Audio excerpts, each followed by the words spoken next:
Mankasitraka anao miaraka aminay ato anatin'ny fandarana miara-manonja amin'ity fotoana manokana ity fotoana izay efa mahazatra anao anarana zany fandarana miara-manonja izany iresahana raharam-pirenena ary loha hevitra maromaro toy ny mahazatra no arosantsika menakavy ato anatin'ity fandarana miara-manonja ity. Mazava loatra fa eo ireo mpisehatra hitondra ny fanazavana sy ny fanehoan-kevitra maro samihafa amin'ireo loha hevitra sy ny zava-misy iainantsika eto Madagasikara sy iainantsika malagasy ankehitriny. Manoloana izay indrindra ny sehatra eto voalohany dia ny solombavambahoaka Alain Ratsimazafy. Izy dia tsy vinatsy amintsika intsony satria solombavambahoaka nivony teko Madagasikara izy voafita ao amin'ny distrikany Tsimondrano.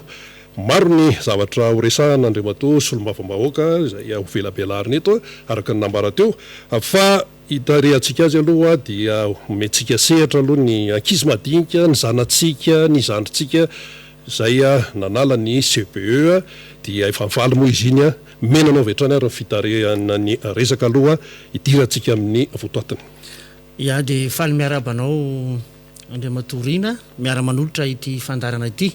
Manantitra ihany koa ny arahaba ho an'ny vahoaka malagasy izay manaraka ny fandarana na ny eto toerana ny any ivelany. Ary indrindra kopakopa-tanana ho antsika ato anatin'izany distrikana Antananarivo Tsimondrano izany. Ety am-piandohana dia araka ny efa nambara teo dia nivaly tamin'ny asabotsy sy lahady lasa teo tokoa ny fanadinana mpanjakana zany voalohany ho an'ireo kilongatsika izay nanala ny fanadinana CPE. Maro amin'izy ireo moa no afaka somatsara tamin'izany fanadinam-panjakana zany ka etona no hitondrana ny araba ho anareo kilonga rehetra izay afa-panadinana tamin'iny CPE izay natrehana tamin'iny herinandro lasa teo iny. Arabaina manokana ihany koa ny ray aman-dreny satria dia ianareo no anisan'ny nanampy an'ireny zaza ireny teo amin'ny fanaraha-maso isan-karazany ary indrindrindrindra isika mpampianatra izay tsy mikely soroka napitan'izany fahaizana zany ho an'ireo taranakitsika ireo dia hiantitra terina ny fakasitrahana sy ny araba manokana ho anareo rehetra izay voakasika izany. Efa anambara ihany koa moa zany ny eo anivon'ny UNICEF fatao anatin'ny herinandro mahery zay no anambarany mahakasika amin'ny hoe ny lenta ny fampianarana mihitsy eto Madagasikara izay ahitana lesoko zany satria ao ny maro ny ankizy no mialan-daharana an-tsekoly, ao ihany koa ny hoe maro ny tsy miditra an-tsekoly mihitsy any amin'ireny fanabeazana fototra ireny noho ny fahasahiranana eo ny fanadinana CPE tamin'ity azadina manerana Madagasikara. Fa arakaraky ny fandaharam-pianarana izay vitan'ireo mpianatra ireo any amin'ny faritra tsirairay ny lazadina atao zany hoe nampifanarahana fotsiny amin'ny zava-misy lazadina izay nomena nireo mpianatra ireo. Ary faraparany teo raha ny tany am-pianarana tany entsiketsika be. Izay indrindra mantsy. Ny pôlazy tsy maintsy aloha any amin'ny privé sy ny sisa dia nanahirana. Izay zany no ahitantsika taratra amin'izao fotoana izao hoe somary latsaka ambany ny fametrahana zany lentany fampianarana zany eto Madagasikara. Rehefa natao moa zany teto amin'ny miara-manonja tamin'ny herinandro ary anisan'ny lazan'izany ny tena hoe tokony hojerena manokana ny fampiakarana ny fahaiza-manao n'ireo mpampianatra indrindra ireo mpampianatra firamina satria taloha tokoa mantsy dia nisy mihitsy ny fampiofanana natao zany ho andreny mpampianatra ireny. Ankehitriny dia ohatry ny adinodino zay asana taitra tamin'izay ny eo anivon'ny ministera ny fanabeazana fa nahitako tamin'ny hainao manjery ny filazany ny sekretera generaly eo anivon'ny ministera ny fanabeazana fa hoe hisy fiofanana ho an'ireo mpampianatra firamina ireo izay ho karakaray ny ministera. Ny somary nahavariana fotsiny dia ny hoe anao fiofanana eny fotony ry zareo ary ho an'ireo faritra izay mety tsy ho tratra ozy dia atao ampitain-davitra eo amin'ilay ampitain-davitra zany no tiako resahana. Fantatsika tsara moa teo anivon'ny antenimieram-pirenena fa nisy zany hoe fivoriana natao ampitain-davitra zany. Ny olana ny sedraina nge dia tsara ihany ny fampizarana an'izany. Fa tsy hoe ny solombavambahoaka no mety malaina ny anatrika an'ilay fivoriana eny fa na dia ny ampitain-davitra ary fa ny olana dia ny tsy fahazakany ilay connexion mihitsy eto amintsika. Resaka teknika zany. Ka raha ho an'reto mpampianatra firamina reto fanontaniana vitsivitsy no apetraka hoe manahoana ny tanjaky ny connexion any amin'ireny faritra tsiray aby reny ray zay faharoa ahoana ihany koa ny fitaovana ahafahany manao an'izany satria ho an'ny solombavam-baoaka raiky amin'ny 50 amin'ny 100 ary rehefa nomena ny fitaovana dia toy ny tablety zany a dia mbola nanana olana goavana manoloana an'izay connexion zay a satria tsy matanjaka ny connexion ka hitanao amin'izany na manarina fa ohatrin'ny fampanantenana pokaty ve sanatry ny vava ny zavatra ataon'ny ministera fa hitako hoe zavatra tsy mitombona dia miangatahana re tompoko a aleo mba zavatra na hoe tetikasa zay hita fa azo tanterahana no resahana fa tsy hoe rebrebena amina anton-javatra maro samihafa ohatran'izany lay malagasy ka enareo ihany ane no ifitoeran'io rehefa avy hoe zay le hoe ny tenin'ny tsatobe ozy izy a dia matahotra ny iverenan'izany teny zany ka aleo mitandrina ihany tsika amin'ireny a zavatra kit scolaire tamin'ny fotoana ntondrany président Marc Ravalomanana zany ary le kit scolaire io a tena hoe tonga hatrany amin'ny fokotany hatrany amin'ny lavitra rehetra any a samy nahazo an'izay fitaovana zay ary tamin'izany fotoana zany mbola ndresaka UNICEF mantsitsika ny UNICEF anisany tena hoe partenaire ngeza be tao anatin'ny kit scolaire zao nefa ny UNICEF zay partenaire ngeza be tamin'ireny fotoan'ireny no miteny hoe latsaka ambany ny lentan'ny fampianarana eto Madagasikara ary le kit scolaire aloha tsisy tsony zany tadiorina dikan'izay zany raha hoe ataontsika amin'ny banky-tokana dia lasa ny tany aloha zany tamin'ny fotoana nitondran'ny président Ravalomanana ireny na resy lahatra ny mpamatsy vola ny zavatra hoe natolotra sy ny sisa fa ny ankehitriny zany a matory eo mpamatsy vola ireo somary mitazana ary mitsikera ary no ataony ankehitriny dia ataontsika hoe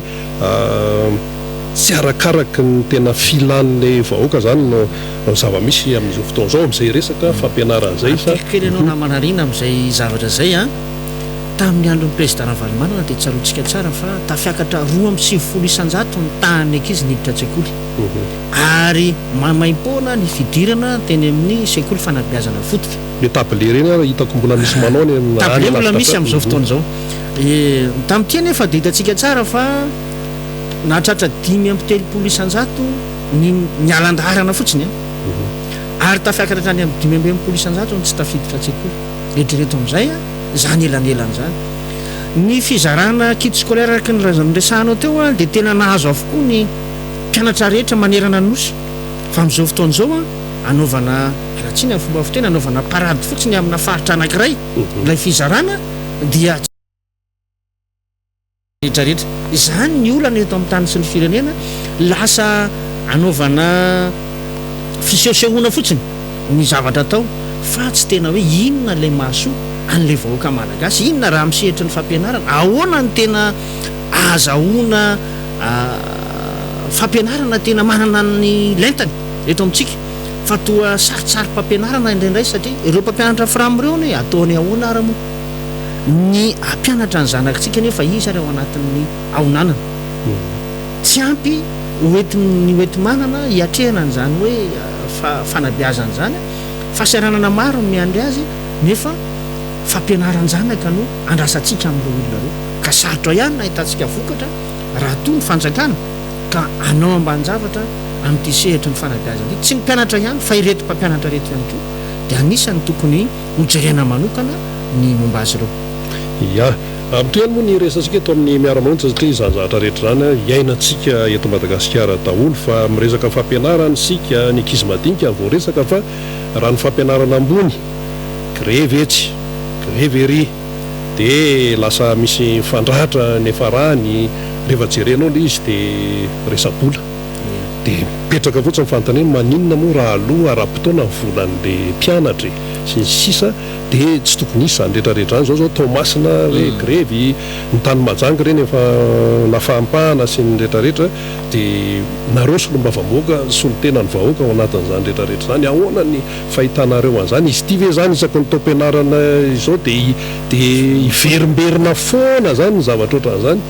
ahoana ny fahitanareo an'izay tena anisan'ny mahavariana tokoa ny fihetsika ataon'ny fitondram-panjakana amin'izao fotoana izao satria araka ny resahanao teo dia lasa iaina anaty grevy na fitondrana banderolina foana ve zany ny sehatra misy eto amintsika zay ny fitondram-panjakana vao anao ny asa tandrify azy raha tsy risakytsika tany Tomasina tokoa ne efa nisy hetsika nataon'ny mpianatra ny afara tamin'ny tifidanitra ka nahafaty olole tany ny faritra atsimo ange Tuiliary efa nisy ihany koa ny grevy mpianatra zay nahafatesana olona ihany koa zany zavatra any amin'izao fotoan'izao araka namafisinao tony any Majanga sy Tamatave moa zany ankehitriny ho an'ireo mpandraharaha eo anivon'ny université dia tsy mitsahatra manao an'izay grevy zay ary tena entitra izy ireo amin'ny hoe indrindra ho an'ny Tamatave amin'izao fotoan'izao ny hoe tsy andeha ny fanadinana baccalauréat raha sanatria ka tsy mamaly an'izao fangatahana zao ny fitondram-panjakana mahavariana dia zao ny hoe ny teti-bola angamba ny teti-bola zay mandalo ny anivon'ny anteny mera-pirenena dia mazava ho azy moa misy any eo anivon'ny mpanoana ny fitondrana ny maronisy ny anivon'izany anteny mera-pirenena zany tsy nisy teti-bola mpanjakana teny ka tsy lany zany hoe lany teny anivon'izany andrim-panjakana zany ny teti-bola ho an'ny ministeran'ny fanabeazana ho an'ny ministeran'ny fampianarana ambony maninona ny tsy alolo endamin'ny teandeha zay le azo resahana hoe tsy fahaiza mitantana satria volan'izay dia ny tamin'ny karama ny hoe zavatra efa tompontsoa efa azon'le olona zao dia hosotominao indray ohatrany mahita zay hoe sao dia misy olona any ambadimbadika any miny mamorona an'izay na hoe micrée an'izay lafy ny korotan'izay fa zavatra tsy fanao zany zavatra efa nisitrahan'olona zany dia tokony manaraka fotsiny an'izay ilay mpitantana aty ariana fa rehefa misy zavatra mantsy ohatry hoe mpanohatra ihany ao ambadikio raha vao misy gré dia mpanohatra sy ohatran'izay dia eo nao anamafy azy hoe ny azoko ambara angamba amin'izay dia hoe lasa misy resaka politika ny azoko ambara amin'izay ngamba dia zao ny hoe ny mpanohatra dia mipetraka mazava tsara ety anivon'ny fanoherana amin'izao fotoan'izao tsy mitantana kory ny anivon'ireny tsapan-draharaha isatsokajandrena ka oza hoe diso any angamba ny fiheverana an'izay le hoe ny mpanohatra zay fa rehefa diso ihany sa hoe tena diso zay satria ny tsy fahaizanareo mitantana aza ilika ty anivon'ny mpanohatra efa anareo daholo zao ny ao amin'ny sehitry ny fitondrana na ty anivon'ny andrim-panjakana zany anivon'ny mpanatanteraka isatsokajany zany lalàna zareo maronisa zareo maronisa amin'ny sehitra rehetra ka raha misy ny tsy fambiazana dia nareo mihitsy zany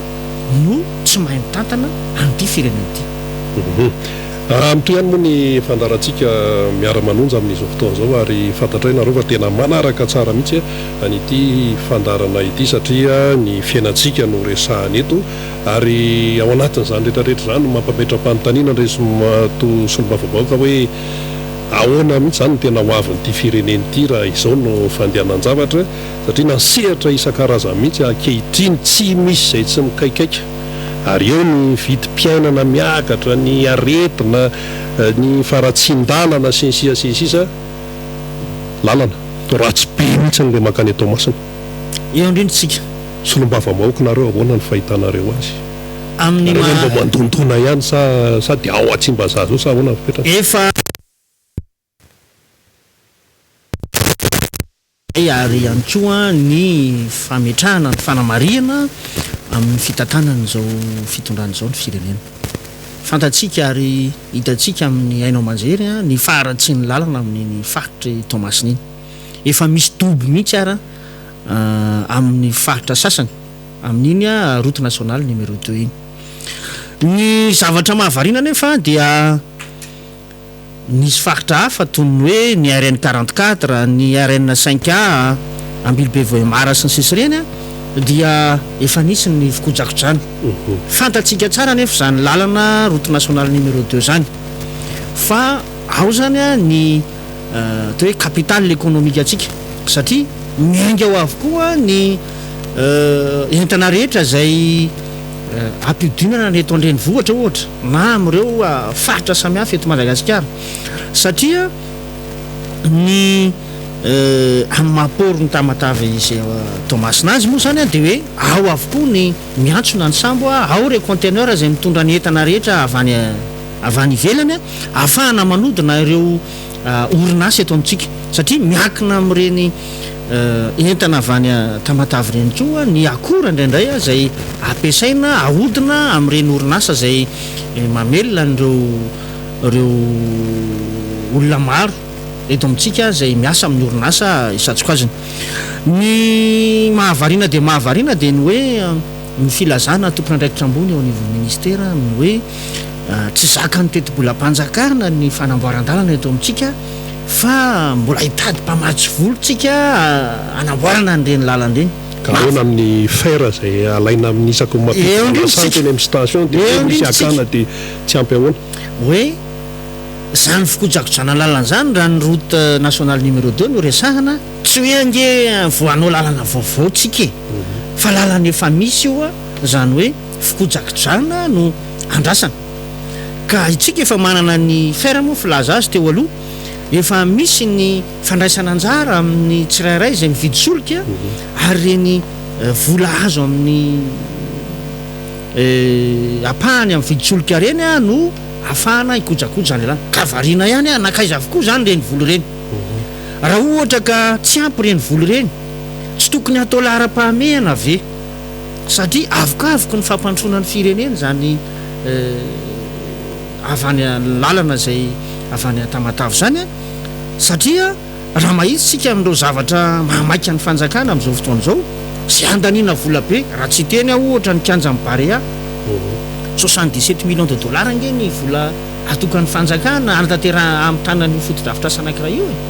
raha iresakitsika mahakasika ny Tanamasoandro 600 millions de dollars nge ny vola everina fa hanaovana an'izany tetikasa Tanamasoandro zany izay milaza ny fitondrana fa atomboka zany tetikasa zany amin'izao fotoana izao. Raha ilazitsika mahakasika ny hoe plan Marshall 1043 milliards ariary nge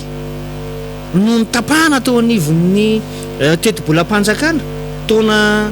2024 ahafahana mamita an'izany plan Marshall zany maizao anaty zany nefa hitatsika fa mbola maro ireo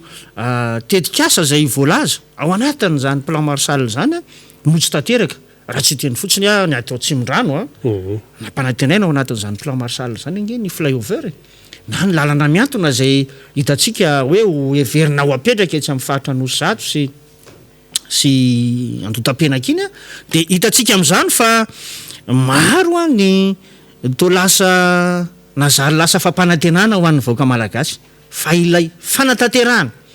izay andrasan'ny vahoaka ary indrindra ny fijerenany amin'ny lafiny ara-tsosialy ireo vahoaka ireo satria fantatsika ny zavatra misy amin'izao fotoana izao mbola misy namana moa sombam-bahoaka rehefa avy eo tena hiresaka an'izay lafiny ara-tsosialy mponina izay fa izay no atao hoe tsetratsetsatsiaritra amin'izao fotoana izao ny fanaovana tsinotsinona mihitsy an'ireny asa izay tokony ho tanterahana eto amin'ny tany sy ny firenena ireny dia anisan'ny zava-dehibe izay le hoe tokony fanatanterahana ny lalana fanamboaran-dalana amin'ny fikojakojana ny lalana amin'iny lalana makany Tamatavy iny. Efa eto ihany koa moa ny namana faniry amin'izao fotoana izao fantatsika moa fa hifandimbiasana ny toerana eto amin'ity plateau ty ka dia sady ametaka ny kopakopa-tanana ho antsika vahoaka izay nanaraka ny fandaharana satria hifandimbiasana araka ny resahana teo ny fandraisana ny micro eto dia efa eo ny namana faniry miarabanao faniry tonga eto amin'ny fandarana miara-manonja indray amin'ity maraimbo avao ity. Député Alain Ratsimazafy dia misaotra betsaka amin'izay fanomezana fitenenana izay isorana ihany koa Rina Arabe Mananjara nanokatra izany fandaharantsika izany mbola eo ihany aloha député vetivety satria mbola misy zavatra kely hotoyan'izay lalan'izay horesahantsika eto député zany alohan'ny andraisantsika ny solombavambahoaka ny Madagasikara voavidy tao avaradrano izay tsy mifanalavitra aminao ihany fa akaiky eo dia ny solombavambahoaka ny Madagasikara Géry Randriambolaina zany horaisitsika eo izy rehefa avy eo zany fa nazany aloha zany anaovana kopakopa-tanana député Alain zany reo namana marobe izay manaraka ny miara-manonja amin'izao fotoana izao zany, ny any Lyon any ny any Marseille ny any Canada lavitra de lavitra mandray antsika zany ny any Chine ny any Bahreïn, Arabie Saoudite mandefa ny fiarabana ho antsika amin'izao fotoana izao zany. Ny any Dego tena mangataka mafy zay tena manaraka fa mba omeo kokoa zay de mena kokoa ianareo. Ny any Majanga ny any Atsimonosy iny na de eo ara le olana ho resantsika ny kerery rehefa avy eo député Alain Ratsimazafy sy ireo faritra maro indrindra ny eto Antananarivo nanana toerana analeny tena komaly de nandalo kely tao Anosy Zato Atsinanana tao, ny Anosy Zato Andrefana moa zany iny de anareo any Atsimorano iny, fa ny Anosy Zato Atsinanana de Antananarivo renivohitra de nandalo kely ny tsena tao. Fa na de tao anaty kaskety sy kasibosy ara de fantatry ny maro ihany hoe iny faniry iny ay tena be piaino antsika ho Anosy Zato Atsinananao de anaovana kopakopa-tanana ho antsika ho Anosy Zato Atsinananao. Ny ekipa rehetra ery Ambomanga kely ery eny Avaradrano ny akaikinay sy ry député Jery Andriambolaina any ny eny Lasoro tamin'ny fandalovana zay ny farany herinandro teo de nisy ny dinika ny fanaovana na ny atrikasa tato anatin'ny faritra Analamanga ho an'ireo mpiatroka ny antokotiko Madagasikara dia nifankahita tamin'ireo namana marobe teny satria dia nitsirika kely teny rehefa vita ny miara-manonja dia marobe ireo nandefa hafatra tamintsika zany hoe mba anaovy kokoa fa tena manaraka anareo zay ary mieno dia sady arabaina zany na vita didy lehibe nandray zany ny distrika Navaradrano ny commune Lasora ao anatin'ilay fitantanana ny antoko moa zany sy ireo mpitarika zany ny birao politika sy ireo solombava-bahoaka zany dia ny fanamarina samy hafa hitanay eo anatin'ny commentaire zay alefantsika ny amin'ny hoe somary tapatapaka kely izy manana olana eo amin'ny lafin'ny connexion zany tsika fa tsy avy aty amin'ny technicientsika mihitsy zany fa eo amin'ny lafin'ny connexion somary ratsiratsy kely zany ny fandraisantsika azy fa na izany na tsy zany ny avy aty amin'ny technicien indray zany zay mampita ny sary sy ny feo zany na ny YouTube na ny FB dia efa manao ny ezaka samy hafa reo technicientsika ary hitatsika amin'ny endriky ny plateau zany hitatsika ihany koa amin'ny endriky ny sary rehetra zay andraisantsika azy satria dia tsy maintsy ataontsika fiteny tanora aprevena amilay ianareo amin'ny fandraisana ny miara-manonja amin'izao fotoana zao amin'ity alatsinainy 12 volana Jolay ity. Omaly ihany koa ny baolina namarana azy dia lasa ny Italie zany ny Euro 2021 ary ny Copa America dia lasa ny Argentine manoloana ny Brésil. Ny somary napalahelo kely fotsiny ny député Alain zany ho an'ny omaly ny fiaona ny Angleterre sy Italie dia rainorainy baolina fa teo amin'ny tir au but zany dia somary nisy nandoro fiangonana pilalao telo zany ho an'ny Angleterre fa somary mampalahelo dia tratrana propos-na rasisme zany izy telo mirahalahy dia Rashford Isako dia Saka zany zay mpilalao somary maka loko na volokoditra maintimainty zany ho an'ny Anglisy zay efa nanomana zavatra be da be mihitsy ho lasa ny tompom-baolina iny Euro 2021 iny anefa moa baolina boribory. Ny Italie koa zay efa nanao ny ezaka mafy satria nanao ny parcours sans faute ny italiana zany tena hatrany hatrany tao anatin'izay lalao zay. Iny namba resantsika zany satria dia vavao faran'ny herinandro zay député Alain zava-dehibe ny nambaranao teo zany niaraka tamin'Rina Rabe Mananjara ny amin'ny resaka fampianarana ny resaka lalana zany satria raha ho resantsika kely efa nanantsika moa député Alain Ratsimazafy teo ny hoe variana amina foto-drafitrasa zay ataontsika hoe manaingo tanàna na mametrapetraka fotsiny amin'izay mety hoe mety sarina ny anaram-pitondra izay fotsiny ve ny fitondrana ankehitriny zany fa ilay foto-drafitrasa lehibe satria raha miresaka lalana manko zany tsika ny lalana no lalan-drahany teo karena dia avy hatrany ny fantatry ny olona raha vao resaka lalana dia hoe tamin'ny repoblika voalohany zany tamin'ny repoblika faharoa tena nanao zany ary indrindraindrindra ny président Ravalomanina atao anatin'ilay toiziny lalantsika dia mety ho sahirakirana ny sasany mandray an'izay mety hoe mitodikany amin'izay resaka lalan'izay ve sa resak'inona sa dia mametraka foto-drafitrasa hafa misy ny amin'ny hoe manara-penitra io efa mifakafaka tsika rehefa miresaka manara-penitra tsika dia lasa anjorom-bala izy ny nampalahelo tamin'ny faran'ny herinandro iny a dia raha nyresaka momba n'izany lalan'izany reo mpitatitra satria victime ny RN2 zany araka ny nambaran'ny député Alain teo zany a de hoe sarotra ny mandeha ary raha manana fiara majinika zany a dia potika raha mandeha ny amin'ny RN2 iny a voaingana moa ataontsika hoe 3 volana lasa zay no nidina tany amin'ny lalam-pirenena faharoa ny tenanay ary nitondra fiara madinika fa tena sahirana ary nisy fahasimana ny fiarakodia zany na nandroso na niverina zany satria tena tsy mety tsony amin'ny lalana indrindra koa rehefa tonga automasina ianao dia sofa misy an'le lalana zay namboarina Ambatovy iny zany fa tsy afaka mandeha any amin'le principal taloha zany a dia Tanandava sy mahazo any mangarivotra sy miazo aty amin'ny lalana zay mahazatra barika 10 zany de voatery miodina zany aty amin'ny lalana zay namboariny Ambatovy zay mivoaka any amin'ny port zany de nanapohana bomba sy ny sisa ireo mpitatitra zany zay nanao fanairana satria ny mpampiasa ny lalana voalohany a de ireo mpitatitra zany na io mpitatitra amin'ny alalan'ny fiara vaventy camion na io mpitatitra amin'ny alalan'ny zotra nasionaly zay efa mba mireprendre zany na miverina manao ny asan'izay de nitondra ny alahelony ihany izy ireo hoe zay inge tsy mangalatra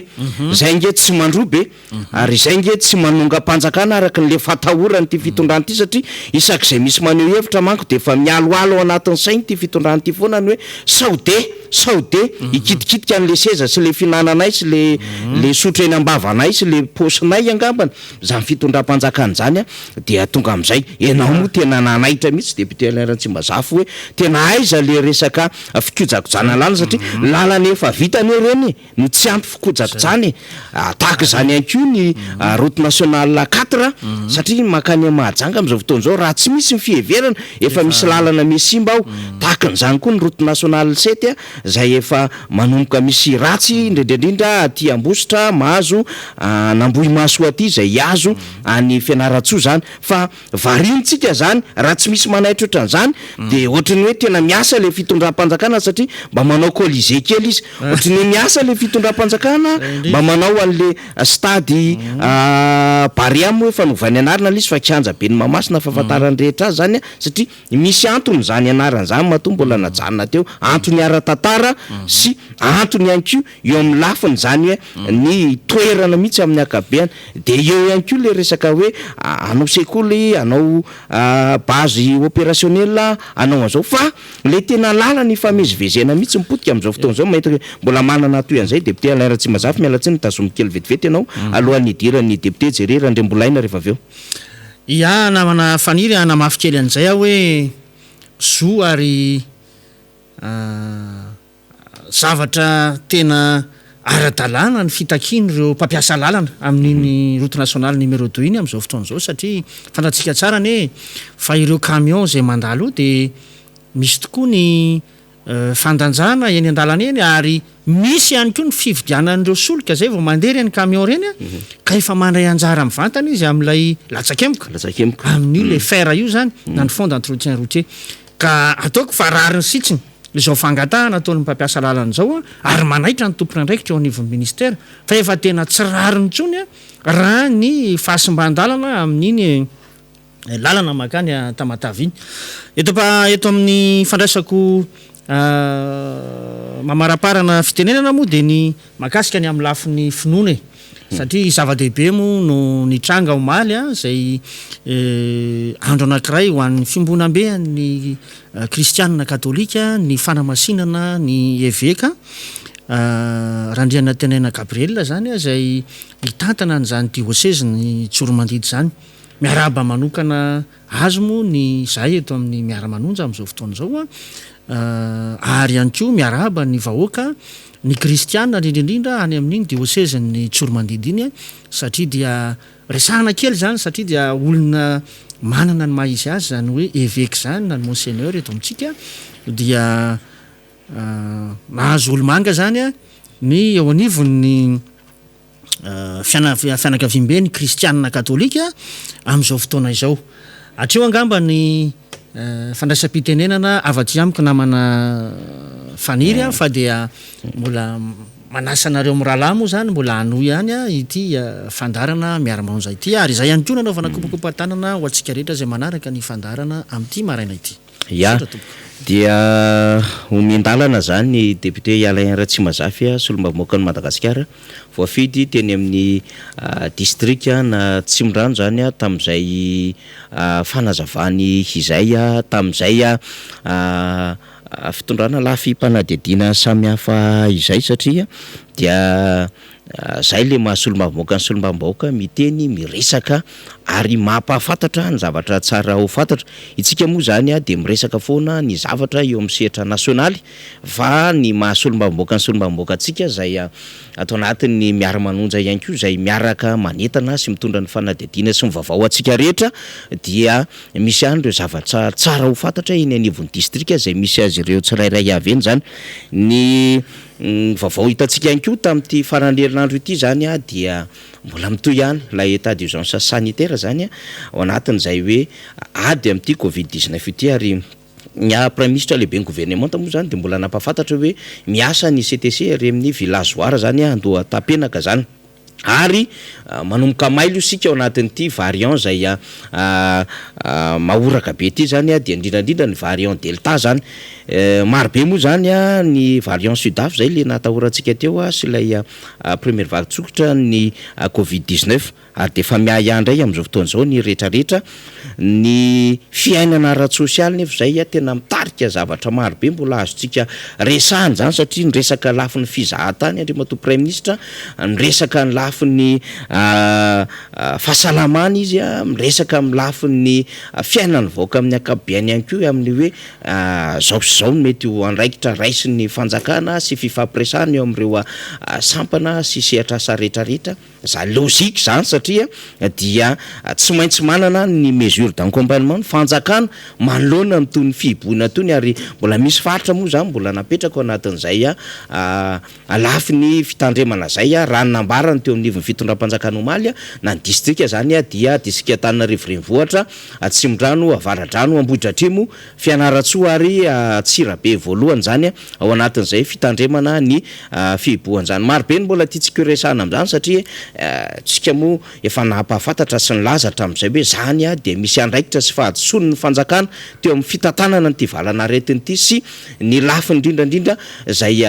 fanetanana ny olona satria dia ny kajy politika no ny alolalana amin'le tena raharahara-pahasalamana dia lasa ambanin-javatra izay raharahara-pahasalamana zay dia zao hitantsika zao ny fiatraikany dia lasa miteraka zay fahavoazana ara-toe-karena sy ara-tsosialy mivaoka zay ara-tsosialy zay indrindra ny resahantsika eto mino isika fa manakambarana zany dia pitsejerirandrembolaina satria izy ihany koa dia miserasera ho an'ny vahoaka ary miaina amin'ny fiainana andavanandro satria akoatra ny mahasolombava mba hoaka azy izay mifanerasera mivaoaka isan'andro san'andro dia piasa tsotra ihany koa izy manao ny fandrarana ihany koa izy ary mivezivezy manerana nosy député Jererandrembolaina miaraba tonga sondray eto amin'ny fandarana miara-manonja eto satsia izy ary dia miandry antsika mivaoaka rehetrarehetra zay ny raharaha amin'ny akapobe ny lalovana teo daholo na ny fampianarana na ny fitaterana na ny fahasalamana fa ny lafin'ny ara-tsosialy tena tsy afaka misaraka amintsika mety manakambara amin'izany ianao indrindra ity resaka jirama ity député Jeré ya misaotra betsaka na mifitenenana ary manatitra ihany koa ny arahaba ho an'ny vahoaka rehetra zay mijery izao fandarana zao na ny eto toerana na ny avy any ivelany ary manao kokoa manokana ihany koa ny vahoaka eto amin'ny district Navaradrano ary indrindra mioditra mpanajana noho ny atao hoe fiaraha-miory amin'ny namana zay namora itapo ihany koa ny tenako dia manaraka izany ihany koa dia manao kokoa an'ireo mpiaino miara-manonja elaela mihitsy ny tena tsy niakatra teto amin'ity fotoana ity na dia tamin'ny fanomboana ka dia anisan'ny nandray anjara mavitrika kanefa noho ny fandaminana sy noho ny didy sy andraikitra manandrifiny tsiraray dia tsy maintsy manaraka zay fandaminana zay marina tokoa ny teneninao monsieur Faniry amin'ity resaka jirama zay tena mahatonga resabe eny anivon'ny fiarahamonina sy eny anivon'ny sehatra rehetrarehetra zay atao hoe iseraserany teny zay ny tena mahasolombavambahoaka dia tena fandray mivantana amin'ny vahoaka eny fotony mihitsy ka io zavatra io de efa netiko tany fotoana fandraisam-pitenenana tena anivon'ny anteny miram-pirenena tany fionana tamin'ny gouvernement satria rehefa nanao zay atao hoe fanontaniana zay napetraka amin'ny vahoaka noentin'ny tena zay a de tsy nahitam-balina le izy rehefa tsy hahitam-balina zany a dia izay no mahafinaritra amin'ny atao hoe isindrisehatra ohatrany tony ahafahan'ny tena zany a mbola mitondra zay etaeta amin'ny vahoaka zay a eny anivon'ny mpanatateraka sy eny anivon'ny gouvernement satria raha ity fandarantsika manokana ity a dia miaino an'ity daholo na mpanohatra na tsy mpanohatra faniry ary zava-dehibe zany satria rehefa misy mieno zany le etaetanao a dia asakasaka zay anatateraka sy tsy anatateraka izay atao hoe etaeta amin'ny vahoaka zay satria ianao raha fidin'ny vahoaka ianao a dia misy zavatra takin'ny vahoaka aminao koa ka zay fitakin'ny vahoaka zay rehefa tsy voavalinao a dia anjaranao zany mieritreritra amin'izay fotoana zay ka fanontaniana mipetraka tamin'izay dia ny hoe ahoana marina fandehan'ity jirama ty a indrindrandrindra amin'ny resaka voltage ny courant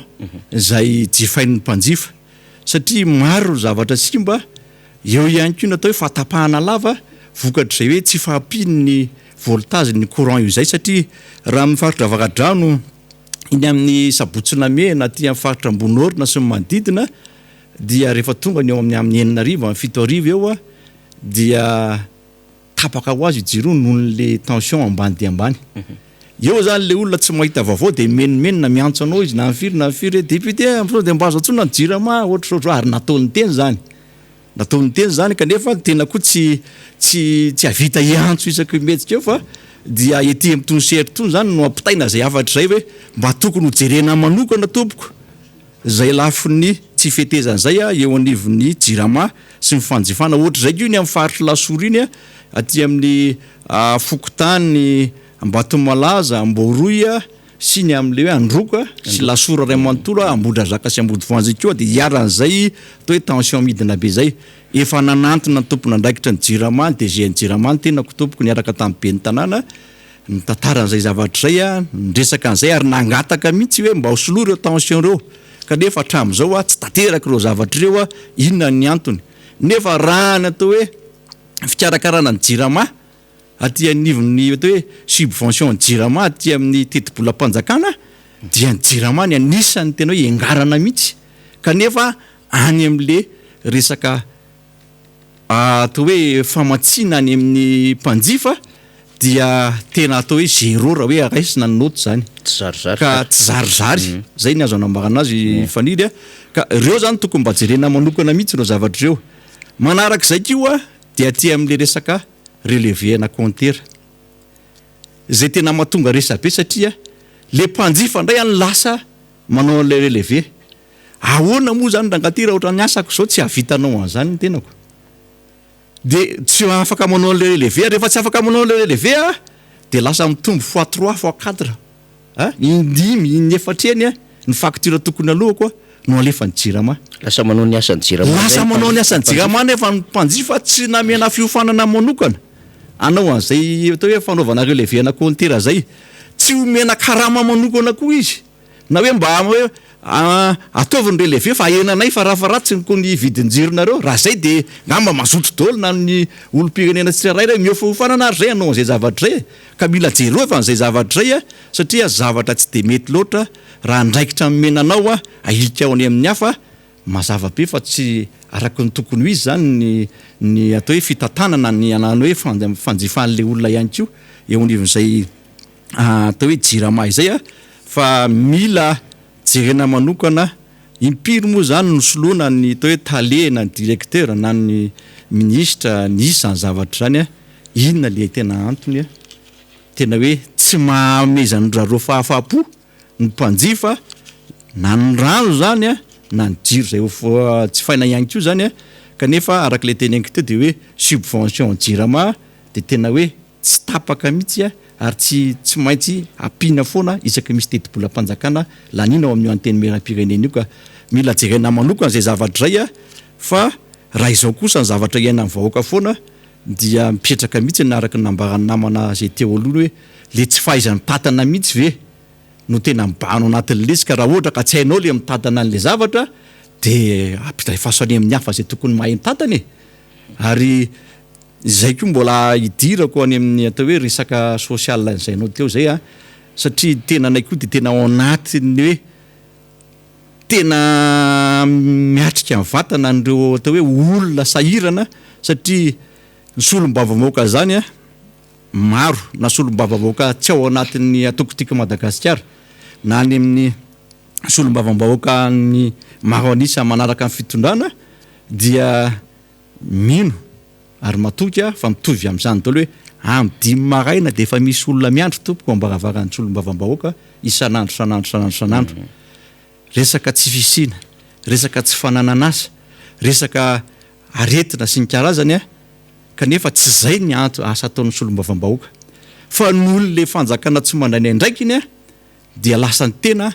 no tsy maintsy manao zay nefa na izanona zany de tsy maintsy hoentina foana ity anivony toneanao manjiry tsony hoentina eny am'izay olona tokony andray an'izay zavatra zay zany ny zavatra zay etaeta amin'ny vahoaka rehetrarehetra zay ka tsika hiezaka hiala amin'ny fahantrana tsika hiezaka hoe mba ilamina andro fahalemana ny tany zany efa de miteny namana faniry fa raha ohatra ka mbola foto-davitrasa goavana ny eritreretina ho atao izy moa ny hividy an'izy ireny tsy vahoaka majinika tompoko ny afaka hividy an'ireny zavatra ireny eo ihany koa ny atao hoe tsy fananan'le olona asa ary io tsy fananan'ny olona asa io no mahatonga ny tsy fandripalemana sy ny atao hoe alabotra isan-karazany satria tsy mihinana le olona noana le olona nefa izy mba te hiasa koa izy zay tsy fananany asa zay nefany maniraka anazy makany amin'ny zavatra hafa ahoana zany ny fomba hidivana amin'ny tsy fandripalemana anjarany rehetrarehetra mieritreritra za ve ame solution fanjakana efa manana programme anasany efa tokony manana solution am'zandro zareo eo ihany koa ny aty amin'ny resaka hoe tsy fisina sakafo iny amin'ny tontolo ambanivohitra tena mampalahelo tsy resaka ny any atsimo na mbola mety ho resahan'ny namany eo aloha fa ny eto amin'ny manodidina ny tena satria ny tena solom-bavambahoaka vao vita eto avaradrano ny eto ambany masoko aloha ndre zay koa na izany naty zany koa mijery ny Madagasikara amantolo koa ny tena koa satria solom-bavambahoaka Madagasikara ihany koa de reo zavatra anankiroa reo zany ny ansisa mibahana inona zany no ahafahana tokony ataon'ny fanjakana zany amin'izany zavatra rehetrarehetra zany anjarany mieritreritra an'izay zavatra zay fa zavatra hita aloha de mahantra ny vahoaka malagasy ary tena miaina ao anatin'ny tsy fisina miaina ao anatin'ny atao hoe sakafo tapakibo ary be deabe ny vahoaka malagasy nefa mihinana an'izany hoe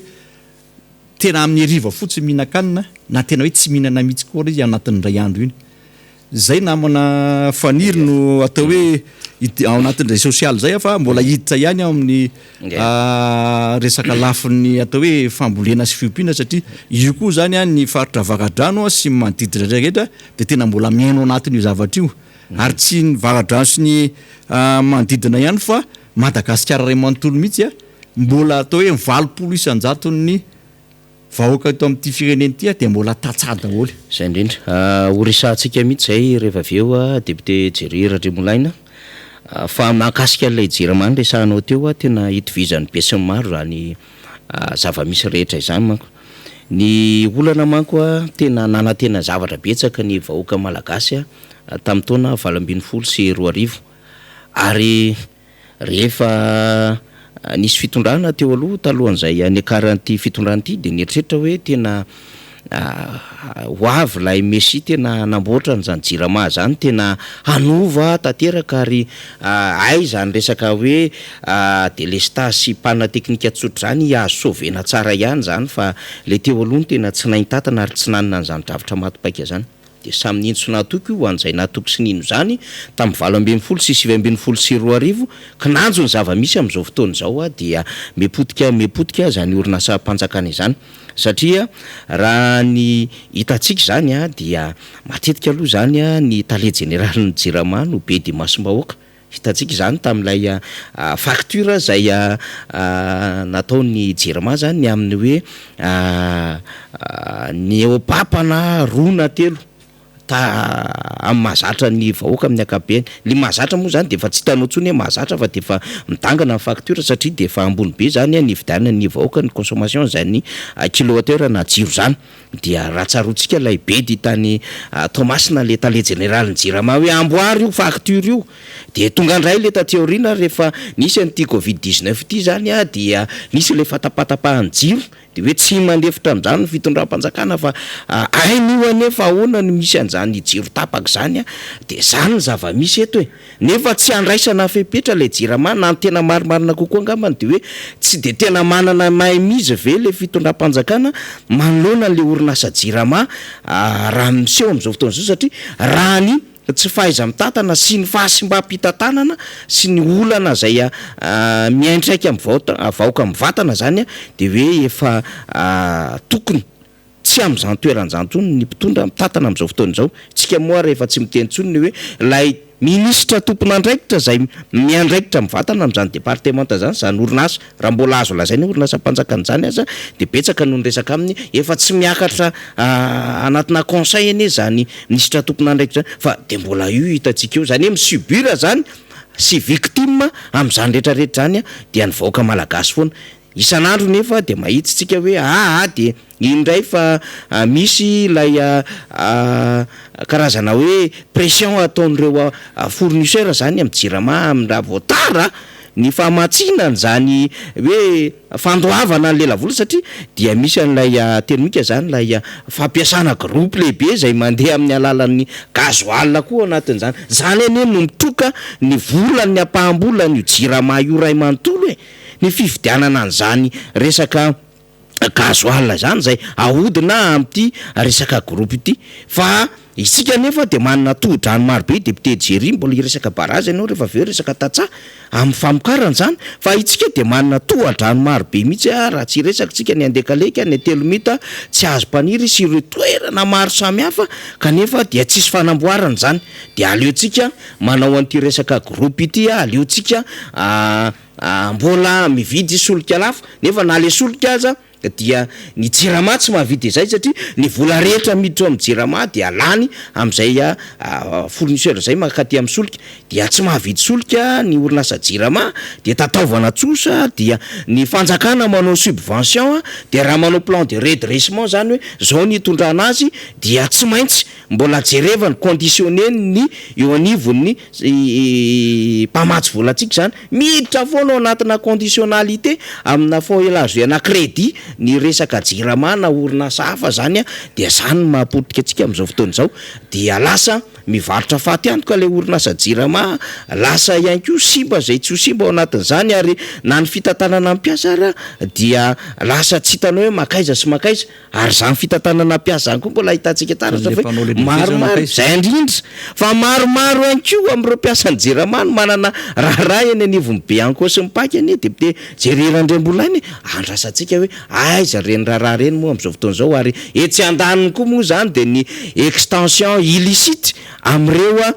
mpangalatra jiro amin'ireo mpanao an'izany raharaha zany de mahapotika an'izany orinasa zany tena potika tanteraka zany nefa anisany tena mahafirenena amin'ny firenena ny fananana angovo matanjaka zany. Tsika moa zany tsy fantatro le téléphérique moa zany andeha amin'ny angovo sa andeha amin'ny herin'ny masoandro le izy fa raha ny angovo ampiasaitsika zany de tsy araka an'izany mihitsy zany moa karazana nofinofy ihany zaraina indray isak'izay manina zany zay zany karazana ataontsika hoe filazana ny zava-misy amin'izany tontolon'ny orinasa Jirama zany mbola maro be ny azo resantsika raha io Jirama io fa iverena keo le député Jery lafiny ara-tsosialy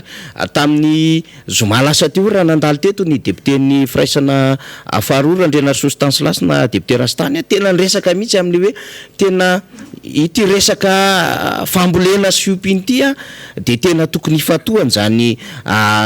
fitondram-panjakana zany fa ny zava-misy aloha zany de tsy mifantoka an'izany fitondram-panjakana fantatsika anie zany ary ny mamevana ary izy ireo ny mpandraraha vahiny amin'ny resaka importation raha zao fijerevantsika zao satria raha taloha tsika tamin'ny fanjakana rehetra teo aloha de hoe amokatra vary isika ary anana fahavitatena ara-tsakafo ary tamin'ny tateorina rehetratsika de tena nametraka an'izany hoe mila manao fambolem-bary amin'ny endriny vaovao ary misy mihitsy arakajy hoe mahavita zao taonina isaky ny hektara itsika ary de nisy mifampiofanana nisy ihany koa ny karazana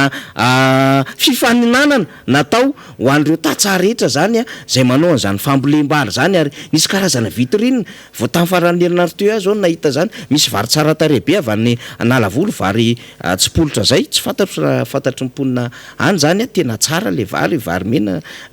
naseho tamiko le izy a ary niezaka mba nahandro alizy fa tena tsara le zany hoe le tatsaha malagasy a tena ezaka tianao zavatra tsara fa eo an'ilay fitondram-panjakana zay maka ny andraikiny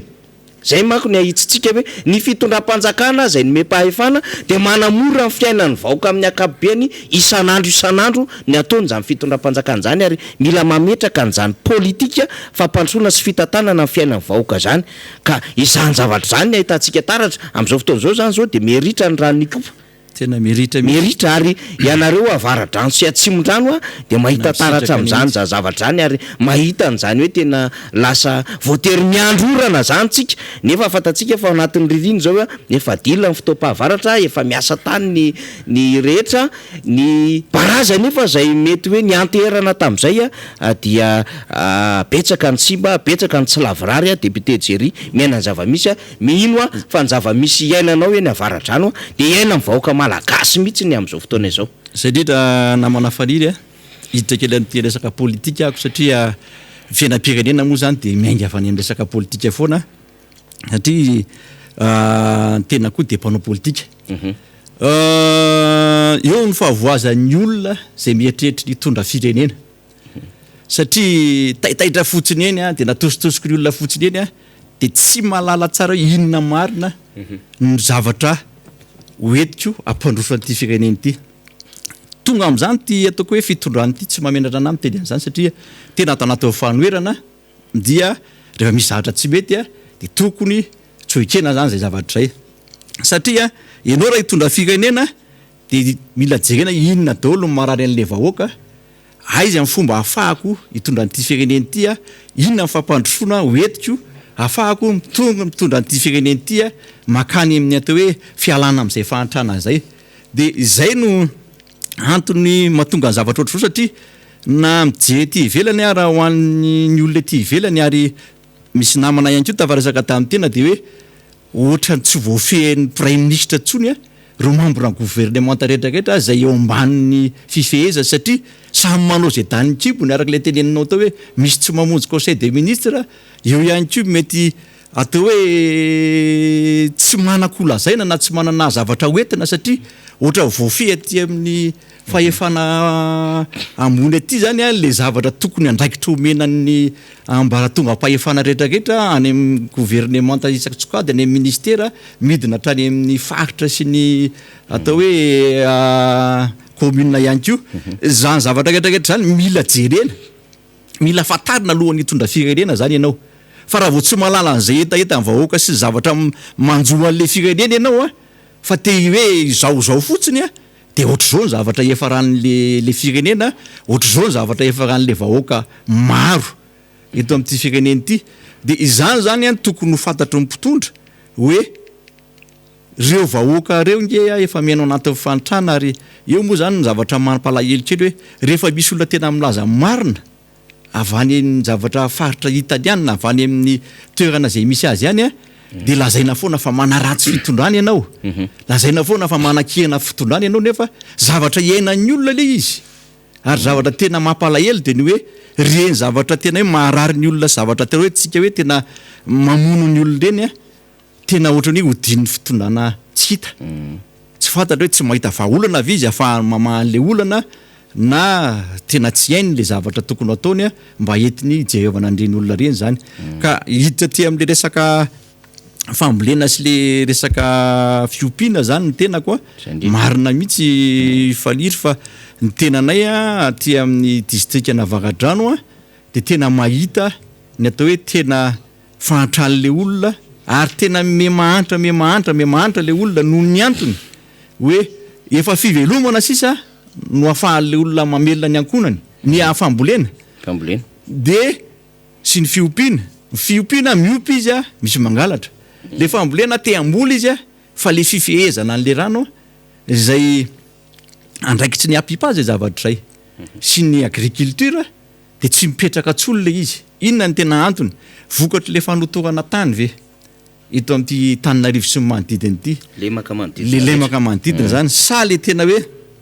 tsisy teti-bola manokana tsony any ministèren'ny agriculture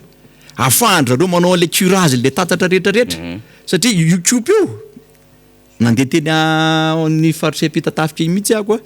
de nandalo teo de tena tafaresaka tamin'ny vadiko mihitsy hoe ritra sady ty rano ty nefa io rano no tena manondraka ny avaradrano atsimon-drano sy ny avaritra defa ny Tananarivo rehetra kehitriny nefa am'izao le rano efa tsisy voanomboka ikonokona mafiketsa zao ny olona nefa ny rano zany efa azo lazaina efa manahirana sady rano eo ihany ko nefa ny jirama fa piditra reo zavatra reo zay mampiasa ny mandriseza mampiasa ny YouTube ihany ko fa mpiankina mihitsy de ny rano jirama hatramin'izay fa tsy maharaka nefa zao zany le izy de efa tokony ho jereva ny fanjakana manokana mihitsy ny hoe ahoana ny fomba fifehezana ny rano satria le fanjakana am'izao fotoana zao ohatra mivarina fotsiny ty resaka Covid ty moa zany atao hoe famezatsindry ve sanatriavana fa io izy efa tsy maintsy iaina ny rehetrarehetra io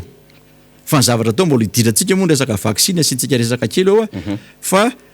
tsy maintsy iainana io fa ny fiainana andavanandro ny vahoaka koa tokony eritreretina fa tsy hoe nisy ny vaksiny de atao foana ny amianaka-pahasalamana idina ny frontiera de miaina ao anatin'le hoe valanaretina foana zany ny fiainan'ny olom-pirenena tsirairay efa tokony azakazaka tsika ny fidadavana sy ny fivelomana mifamezana ny olona sehatra tsirairay mba ahafahany mamelona ny tenany satria ny fanjakana nge tsy araka sosialim-bahoaka itsony nandeha reny tosika fameno reny nandeha reny atao hoe fanampiana teny amin'ny lafiny rehetrarehetra zeny fa be de be tsy nahazo fa zay akaikikaiky teo zay olona nanohana anazy ihany no mahazo alizy fa le olona tena tokony isitraka tsy misy zany zavatra rehetrarehetra zany ka zany rehetrarehetra zany zany mila eritreretina ary za te hisitona ny sain'ny olom-pirenena rehetrarehetra hoe tsika ry vahoaka malagasy rehefa tonga ny fifidianana de aloha tena mijoro amin'ny hoe fandraisantsika ndraikitra manoloana no avitsika am'izay resaka hoe fifidianana sy hoe olona rehetrarehetra zay eritreretintsika hoe hitondra an'ity fireneny ity indray alohantsika tena mieritreritra tsara fa mampalahelo manko hatramin'izay za tsy teny hoe hatramin'izay fa tatoato dia ezahana ampahatrana le vahoaka malagasy de avao rebirebena amin'ny famomezan-javatra sy famomeza fizarana vola de tsy mahafantatra an'le rapitso rafaka pitsitsony nefa le fandraisana kely an'iny zavatra andrebirebeny le olona zay amitaka anao iny no atonga anao any anatin'ny kizo anatin'ny lavaka mangitsikitsika ohatran'izao de avy eo tsika nefa sahirana amin'ny hoe afahantsika manavitra le firenena indray atao rinato zany ka zay rehetrarehetra zay na manafaniry mila fehezina zany le atao hoe aty amin'ny lafin'ny tatsaha satria barazy reo de tsisy mpikarakaratsony ny ministèren'ny agriculture nefa de manana teti-bola manokana amin'ireny hoe fatatanana sy fikarakarana an'ireny barazy reny fanamboarana na hoe fikolokoloana ihany ko eo ihany ko ny fanaovana curage zay raha ty amin'ny faritra avaradrano moa misy antena dia ataoko hoe iny manomboka eto Alaroby miakatra makany Didina ka amin'iny tonga hatrany Vavafolo sy aty Namiana rehetrarehetra iny mipaika hatrany Ambohimangarova dia misy kanal anankiray zay tondra ny rano mamatsy rano miala avy aty Abitsopo aty Tanjombato iny pakatra any amin'ny mahazo akany amin'ny Vavafolo any iny zany tokony mbo jeren'ny fanjakana manokana koa ohatra zay keo aty amin'ny faritra Lasora eo Ambohimanambola eo Ambatokimbatoobitsy eo Ambohimanambola eo zany am'le atangirika misy barazy anankiray koa zany mamatsy an'ity tambadry matratra manarivony hektara manko ny manomboka Ambohimanambola Masindray sy midina hatraty mahazo aty amin'ny ilany atsimon-drano aty Dorodosy aty ny rano vatsiny le ao Tangirika eo io koa zany io barazy io mila amboarina fotoana fa tokony anamboarana io barazy io koa zao amin'ny andro maintany ohatra zao zany fa io tena mamelona le fambolen'olona na aty amin'ny lafiny legioma satria Lasora sy Ambohimanambola sy ny Masindray io de tena mamatsy legioma na Tananarivo renivohitra kadinandrina koa ohatra an'izay mila jerevana manokana daholo le zavatra reny fa tsy ho variana fotsiny aty amin'ny fanaovana foto-drafitrasa zay tsy mahasoa amin'ny vahoaka malagasy ka zay no atao hoe teny kely avy tiamiko andre matofanitry fa mena fitenenana kely ndray ianao amin'ny zay indrindra zay moa zany no miara-manonja hitantsika amin'izany hoe ny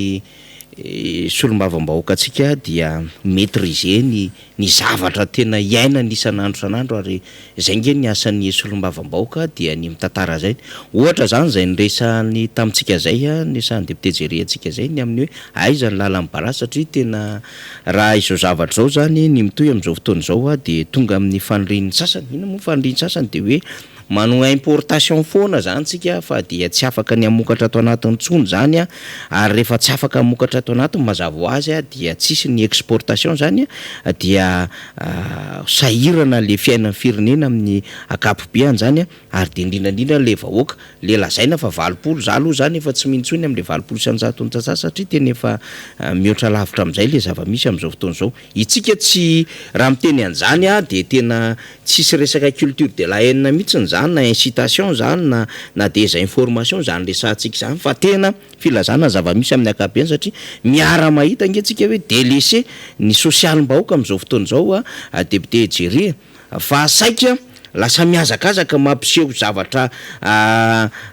ray anary tsaromana fotsiny ny fitondram-panjakana dia lay tena fiainavoaka amin'ny akabeany tena tsy misy manohatra mihitsiny zany hoe anao kianja mibarea zany ianao tsy misy manohatra mihitsiny zany hoe mety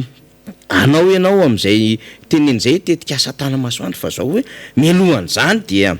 ahoana ny lahara-pahamehana satria dia vola be tsy toko tsy foroana no lany lanina am'ireny ary reny ara dia tsy voasoratra ao anatin'ny teti-bolam-panjakana io teti-bolam-panjakana io dia soratana de mbola akarohany eo anivon'ny ministera amin'ny vola io amin'ny alalan'ireo hetra marobe ary de misy ny aide budgétaire koa rehefa avy eo zany aide budgétaire zany dia mbola anisan'ny manosika ihany koa ny toe-karentsika zany amin'ny lafiny akabean'izay ny ivadiantsika kely ny zava-misy any atsimo député Jerry mety anakambara kely ianao mahakasika an'izay rehefa avy eo rehefa mivadika kely tsika satria tsy am'ty adevitsika ity zany sy ty fanazavatsika ty tsy mamaly misy tsika akoriny ny hevitry ny ray aman-dreny anankiray izay naneho heviny tamin'ny fahita lavim-pirenena tamin'ny faran'ny herinandro teo zany satria dia nisy ray aman-dreny avy any atsimo zany ajaitsika ary tena apetraka tena maray aman-dreny lehibe azy mihitsy zany ray aman-dreny zany satria izy raha teo moa zany dia ao anatin'ilay filakevitry ny fampihavanana malagasy tena ray aman-dreny be fa nytitsika mba resahana fotsiny député Jerry de hoe inona no mampiazakazaka amin'ny fitondram-panjakana hampanao communication aman'olona maromaro zay avy any atsimo any dia positive am'le hoe tena efa tena manao any ny fitondram-panjakana ary miaccuse an'lay inona moa zany lay reportage zay nataona mpanao gazety teto amintsika zany ary de lasa raha ny faran'ny herinandro teo de miaccuse mihitsy amin'ny fanjakana frantsay tsika tsy miaro an'izay fanjakana frantsay tsy avoakan'izany tsika fa tsika kosa mba miteny am'le hoe indraindray le zavatra ataonareo fitondram-panjakana rehefa te hanamary teny anareo dia trop de communication lasa mamono anareo le izy ary miridiculiser mihitsy le izy satria fantatra ny zavatra tianareo atao de ny amin'ny hoe te hiteny anareo fa ianareo no tena nanao zavatra indrindra ary tena miasa indrindra any amin'izany atsimo zany zay ihany ny zavatra ao an-tsainareo fitondram-panjakana rehefa miresaka ny any atsimo fa adininareo ny amin'ny hoe efa nisy ezaka marobe ane nataon'ny fitondrana amin'ny fandimby teo député Jerry raha resaka tany atsimo zany mba nanao zay vita ny fitondrana rehetra amin'ny fandimby rehetrarehetra teo ohatra tamin'ny deuxième république ohatra nanao AES nanao amin'izany resaka plaque solaire voalohany zany tany Jafaro Andriamatoa Deratsiraka ary nisy ihany koa ny ezaka taty aoriana amin'ny fametrahana an'ireo karazana toadrano maromaro zany ahafahana mamatsara satria ny rano ny olana tany tamin'ny andron'Andriamatoa Zafy Albert dia nisy ny fanalalahana tsara ny lakan-drano Dabara tsarotsika zany ary nidina isaky ny fokotany mihitsy ny président Zafy nijery ny zava-misy amin'ny fiainavoaka zay le nanaovany Madared mba nahafantarana zany io fidinana ifotony io de efa nataon'ny filoham-pirenena io ny tety fokotany tany ifotony tany ary nanamafisany an'ilay asa nataon'ny US zany tamin'izany famatsinany rano zany ary niezaka nanamaivana de tsarotsika tsara tena nisy démocratie participative mihitsiny député Jerry Randrembolaina tamin'izany andron'andriamato professeur Zafy zany hoe aleo ny rehetra miara mifanentana de nanaovana téléthon ny tany atsimo samy nahatsiaro an'izany ankamitsika ary tsy téléthon de hoe tena hoe mandavataona fa deux passages rehefa misy ary saika tamina commune sy fokotany vitsivitsy no nisy izany fa rehefa tonga le taty amin'ny 7 nakaty isika dia io ny zavatra iainantsika président Ravalomanina nge nametraka an'izany vitrine zany tany nametraka fanamby ary zay le antony nanaovana sorgo zay le antony nanaovana an'le hoe ndaotsika hianatra tena ambolovary nandefa an'ireny amin'ny tena endriny tsara reny mihitsiny ary nomena fampiofanana reo piopy zany mba hay amokatra n'ireny osy ny sisa amin'ireny hoditra sy ny karazan'ireny zany mba hoe hivadika volaingana makany anivon'ireo tatsa zany nanamboatra ary nanalaka an'ireny baraza rehetrarehetra eny ahafahana mamatsy zany andreo vahoaka tany atsimo zany samy mitondra ny anjara biriky ny rehetrarehetra ary nanatsara ny lalana zay tany atsimo nosy fitatsika taty etapin'ny Orombe sy ireo lalana rehetra zay aksa tany ary nanao ny ezaka rehetra amin'ny lafiny fandripahalemana mba ahatonga le hoe hilamina ny vahoaka tany atsimo nosy tany zany nametraka sy nanatsara n'izay fitaovan'izay zany ary tateorina nisy any nataon'ny fitondrana hitatsika le hoe ahoana ny hijerevana ny bamangoty sy ny sisa ohatrohatran'izany zany fa rehefa mahita an'le fitondram-panjakana ianao de ohatra ny fafany le fitondram-panjakana daholo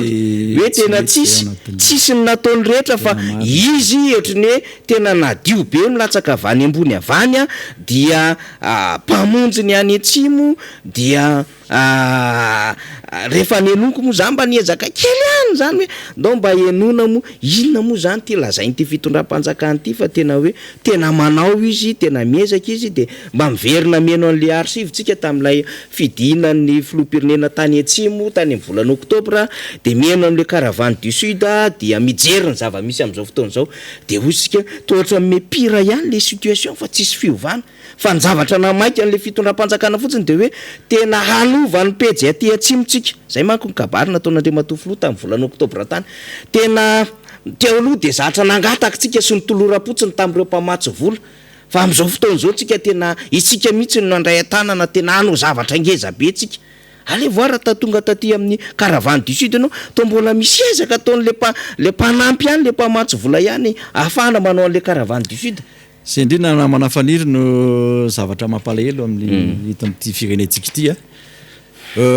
raha misy zavatra nataony fitondràna anankiray na filoham-pirenena anankiray teo aloha nefa zavatra masoa an'le firenena sy masoa an'le vahoaka aminy dia foanana miaraka amin'le tsy eo amin'le toerana tsolo le olona nefa izy zavatra foto-javatra sasany petaka iny na iny zavatra atao hoe programme anasy iny tokony ho toy izy iny zay fanjakana aty aoriana ary zay anisany mampanjoso ny firenena any ivelany fa itsika zany rehefa hoe tsy tiako ty olo ty miala teto de zavatra natao miaraka miala amin'iny daholo na zavatra masoa le firenena araka le toetsaina zany no mbano anatin'izay zavatra zay io ane tsy mila mandoka tena zany ianao tsy mila manao communication zany ianao fa ny vahoaka de ampy mitsaranao rehefa mety ny zavatra ataonao masoa ny vahoaka mitsara ny zavatra ataonao nampanohatra raha mety hiara-dalana aminao raha zay ny zavatra ataonao fa ianao koa mba mila maimieno ianao anatin'izay zavatra rehetrarehetra zay hoe rehefa misy fitaraina nataon'ny olona na misy zavatra marina alefan'ny olona eny aminao de anjaranao mba mandray an'iny amin'ny lafiny tsara fa tsy amin'ny lafiny hoe mpanohatra namenty nefa mety matsoa an'le firenena de ataonao hoe ratsy foana koa le zavatra nefa ataony ihany koa ngely izy teoriny ka zay le zavatra manahirana ho ary le teneniko anao teo fa raha io atsimo efa nisy io ary efa nitsara io tamin'ny andro filoha Marc Ravalomanana io efa na ny olona tany rehefa namena an'ireny osy reny namena an'ireny tondramevo to moa misy taraika ty Tsimbazaza ty efa hoe jerena mihitsy satria inona zavatra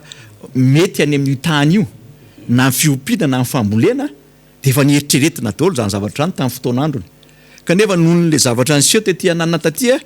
de tsy hita daholo na le an'ireny zavatra ireny araka le tenenina teo hoe foana niaraka tamin'le fialan'ny président Ravalomanana teo amin'ny fitondrana le zavatra nasoany ny faritra atsimo iny tamin'izany fotoana zany ka miresaka ny ty atsimo ty ianao hoe misy ny fanenjehana amin'ny mpanao gazety France 24 angamba raha tsy diso ako famoahana vaovao mpanao gazety ne manadiady ary miezaka am'mpanao gazety mba tsy asaringotra anazy tsy hoe ilaza vaovao mari-potitra fa tsy hoe vaovao enoeno fotsiny teny fa tsy nasiana fanamariana zay zay zavatra fafantatra mpanao gazety zay fa matoizy namoaka an'le zavatra reny de hita hoe zavatra tena marina le azy hita teny am'sary efa tsy sarina mbamboarina kosa le izy tsy dirako lavitra be ary tsy miaro an'le mpanao gazety koa tsy andraikitra zavatra fa nytiano tenena anatin'izay fotsiny hoe raha misy zavatra marina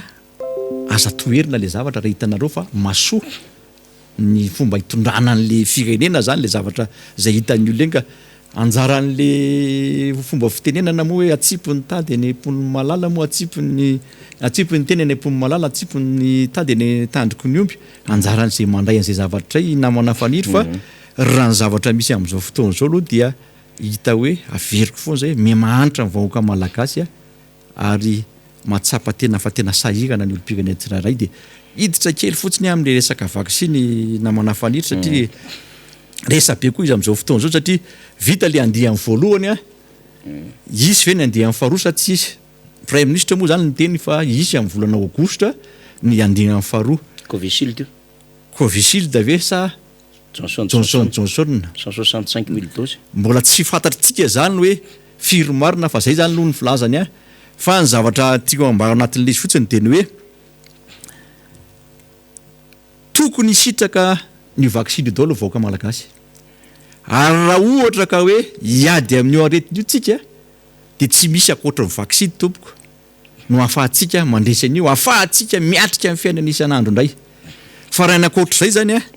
dia efa nanandrana zay te hanandrana efa milaza misy mahay zay na milaza fa mahay fa tsisy naomby akoatran'le vaksiny zany ka aiza hoaiza zany no fanomanana ny vahoaka malagasy izy indray no andeha le deuxième vague ve no votaina sa hiditra indray amin'ny vague voalohany manaraka indray tsika zany am'ireo vahoaka marobe zay mbola tsy sitraka zany dia tokony hojerena zany ahoana sahady ny ano andaminana an'izay zavatra zay satria raha ho avy eo amin'ny volana oktobra any vo anentana ny olona indray sanatiavana ahoana ny fomba anaovana an'ireo zavatra rehetrarehetra reo sy ny fandaminana de ohatry ny anahirana ihany zay zavatra zay ka fanontaniana petraka ny eto de ny hoe mba tokony ho ampy ny vahoaka malagasy ve le vaksiny ho afarana sa de hoe ity indray aloha ny andiany manaraka de miova indray le izy satria raha le zavatra teo le Covishield na le AstraZeneca le filaza anazy raha tsy diso za moa tsy de nianatra dokotera loatra médecine loatra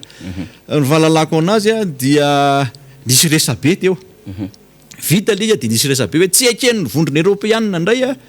ty vaksiny ty ka raha zavatra tsy eken'ny ny any ivelany zavatra ho ataontsika indray de inona indray zany zavatra mety hitsanga fa raha anao ihany de ataovy tsara ohatran'le hoe fomba fiteny moa am'izao le hoe manara-penitra namana faniry mba ataovy am'le manara-penitra koa le vaksiny sitrahan'le malagasy mba le eken'izao tontolo zao ary mba masoa an'le vahoaka rehetrarehetra zany zavatra farana fa aza atao an'le zavatra mampieritreeritra ny olona sy mampitaitana an'le vahoaka malagasy tsony le zavatra ho ataontsika zany ino communication ny fanjakany satria na izy arany dia hoe timide tsy nazoty izy tamin'iny vaksiny iny de lozika amin'ny fomba fijeriny izy ary de zarany aza nisy an'iny zavatra nataony frantsay iny de nylalina lovany teo tonga de nyravana aingana lay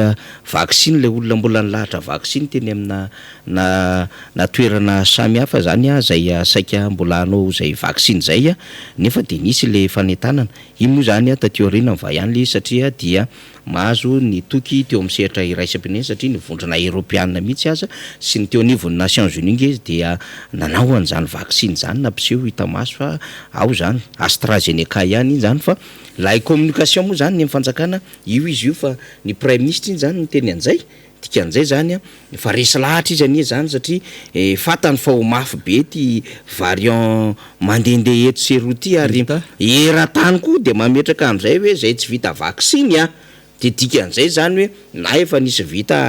mangingina tany ambadika tany parsi ozy ny fitenenan'izay par silence fa zao moa zany a ohatrany misy filazana ihany zany am'izay lafinjavatra zay a de ho hitantsika eo mifandehana mbola hanakambara am'izay ngamba namana manaraka indrindrandrindra rina arabe mananjara rehefa tonga ny fotoana satria manakambara izy ny vaksiny iny zany a am'izay fahafantarany amin'ny fanadidina nataon'izay fa te hiverina kely hoany tsimo fotsiny a député jery zany satria lay nyresantsika teo ny amin'ny hoe lay fitondram-panjakana zany de mametraka sary hoe izao fitondram-panjakana zao tena hanovapejy any tsimo mihitsy ary tena izy nanao fa ny teo aloha enimpolo taona very ny telopolo taona dia tsisy dika ny fiaraha-miasantsika zany ohatratran'izay manko le filazany hoe ohatrany levona fotsiny ohatrany sira ozy izy ny filoam-pirenena zay ny zava-misy a tamin'ireo fanampiana nefa mbola miaina sy misitraka izany tsika am'izao fotoan'izao re aide humanitaire am'ireo organisme humanitaire samy hafa zay miasa eto amintsika manao ny asany ane zany mpamma sy ny FAO zany any atsimo hatram'izay ny ONN ny office national de nutrition io mbola misy asa maro be hiarahana am'ireny mpiombonantoka miaraka Madagasikara reny na fotsiny lay assurance arka zay ahafahana zany mijery sy manampy am'ireo ponina any atsimo zany nitetika asa fiavota tsy mandeha ho azy zany fa misy fiara-miasa daoly am'ireo mpiara-miombonantoka amitsika zany rehetrarehetra zany ny UNFPA zay mamatsy sy manome ny ezaka eo amin'ny tontolo ny fahasalamana am'ireo CSP de any atsimo any dia fiarahantsika miasa ampamatsy volo zany rehetrarehetra zany fa tsy hoe nangataka fotsiny tsika de niandro tolorantsika tena nila fanampiana avy tamindreo tsika mba nanalefaka am'izay hoe zava-misy any atsimo zany fa tsy azo ditsika tsitsy zany na hoe tonga de rano any an-damosiny ganaganaka hoe satria le fanjakana dia te ampiseho hoe izy zany zao no tena hanao zavatra any dia voafafa tsinona daholo ny rehetrarehetra teo aloha zay manko le tseketsika tsika hoa tsy avoka mihitsy ny am'zay zavatra nambarany ray aman-dreny tany hoe zao no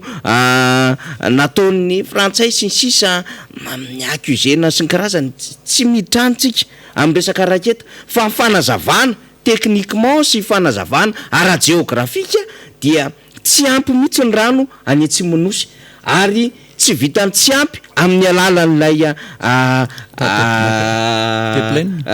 ino hoe tatadrano sy ny rehetrarehetra zany fa eo ihany ko le ranorana le mirotsaka any atsimo zany a de tsy ampy amatsiny azy de misy any eritreritra zany avy am'ireo teknisiana samy hafa hoe tena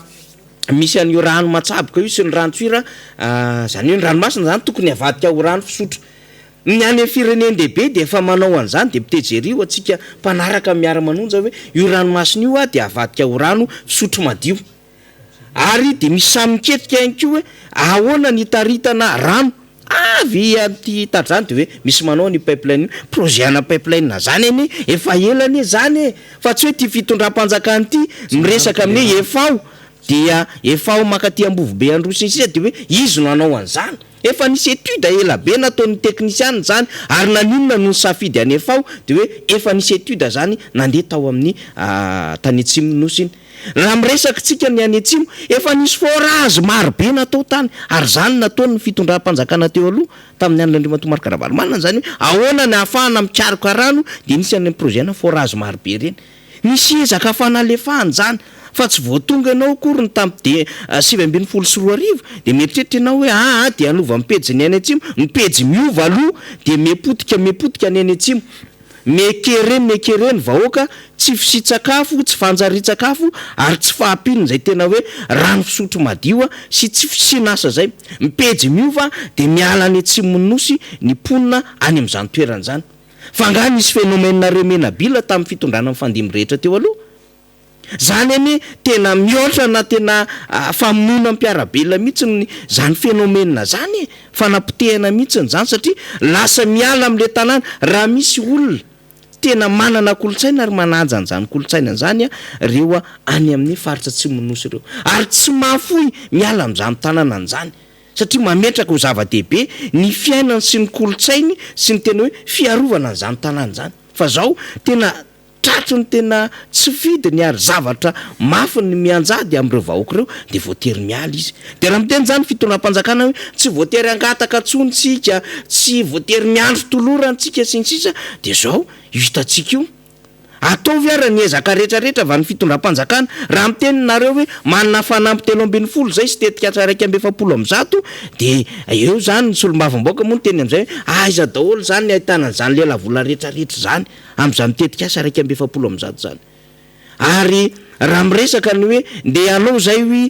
fotodrafitra asa ery sy ny ery eny tompoko mety ilainy zany fotodrafitra asa zany akoatry ny lalana zay tena ngeza be ary efa nisy étude natao arainy 12 arainy 13 arainy 10 fa tsy tongatonga ho azy koa zany fa ny zava-misy de hoe inona ny mahamaika sy inona ny zavatra hitanareo hanomezana fahafahapo le vahoaka ny antsimo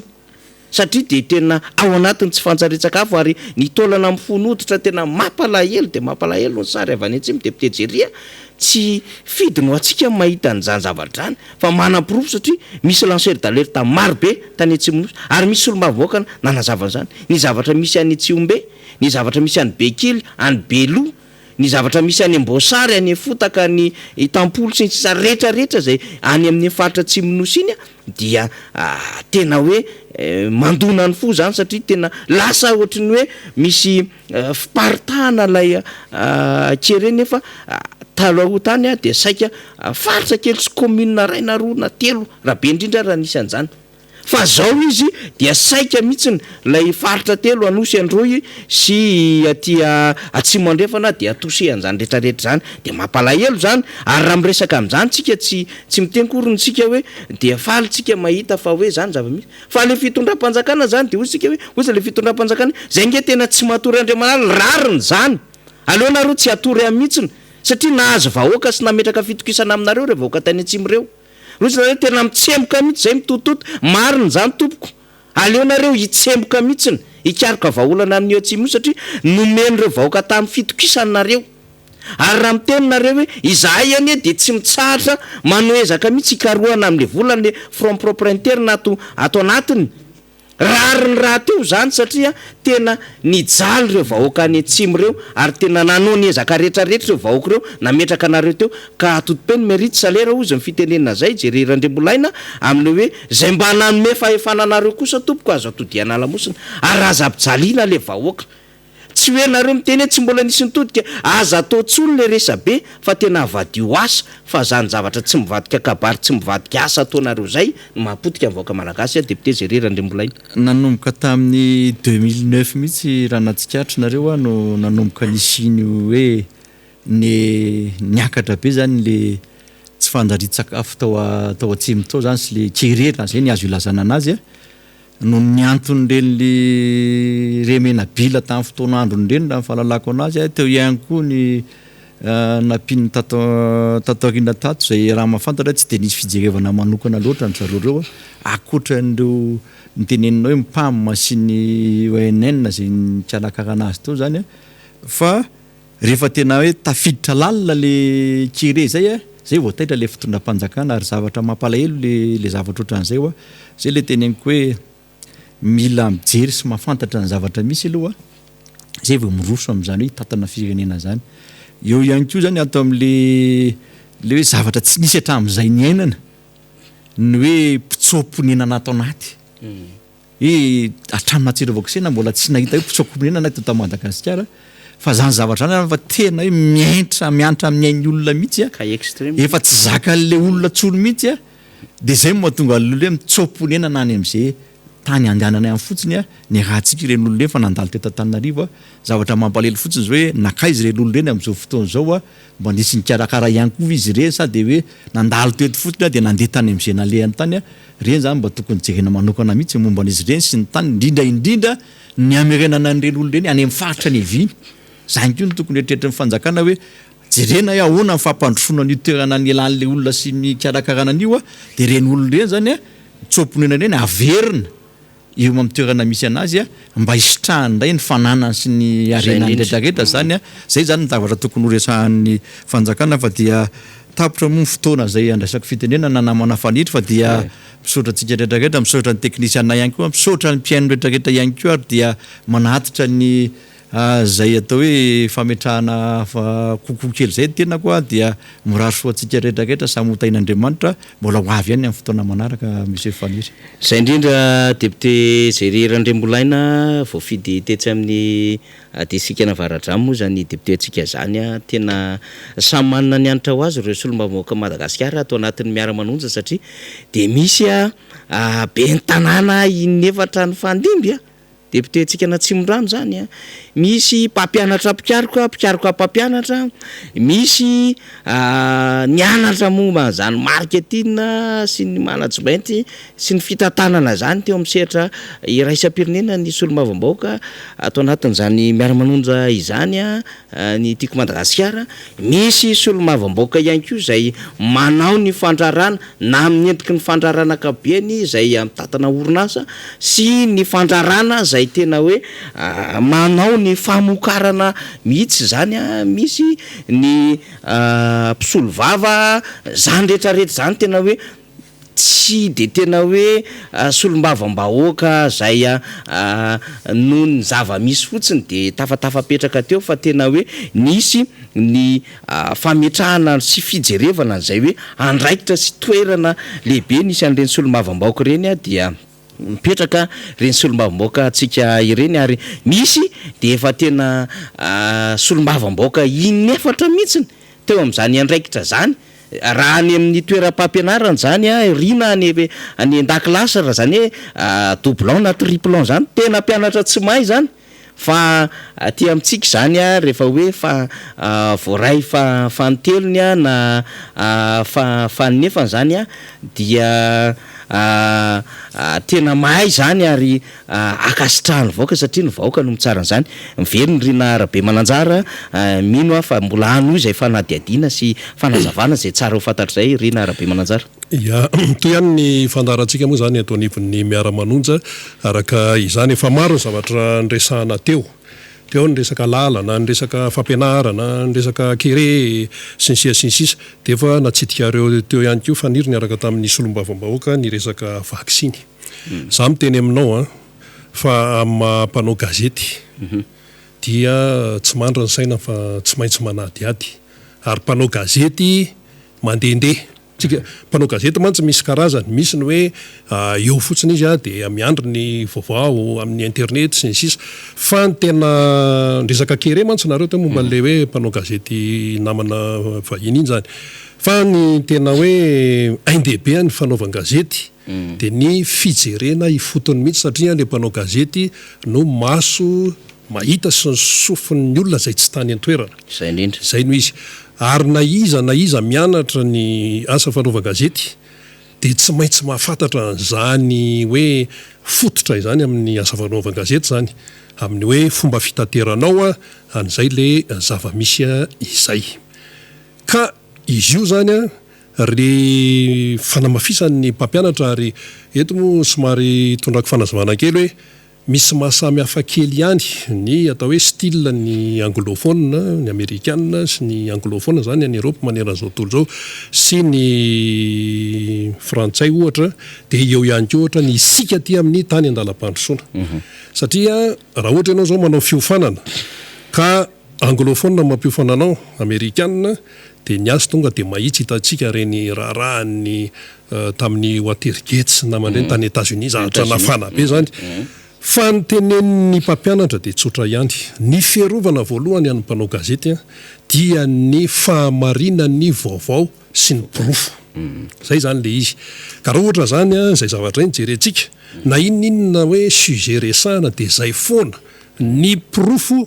zay hoentin'ny mpanao gazety satria raha ohatra ianao zao mianatra ny atao hoe fanadiadiana lalipaka na ny investigation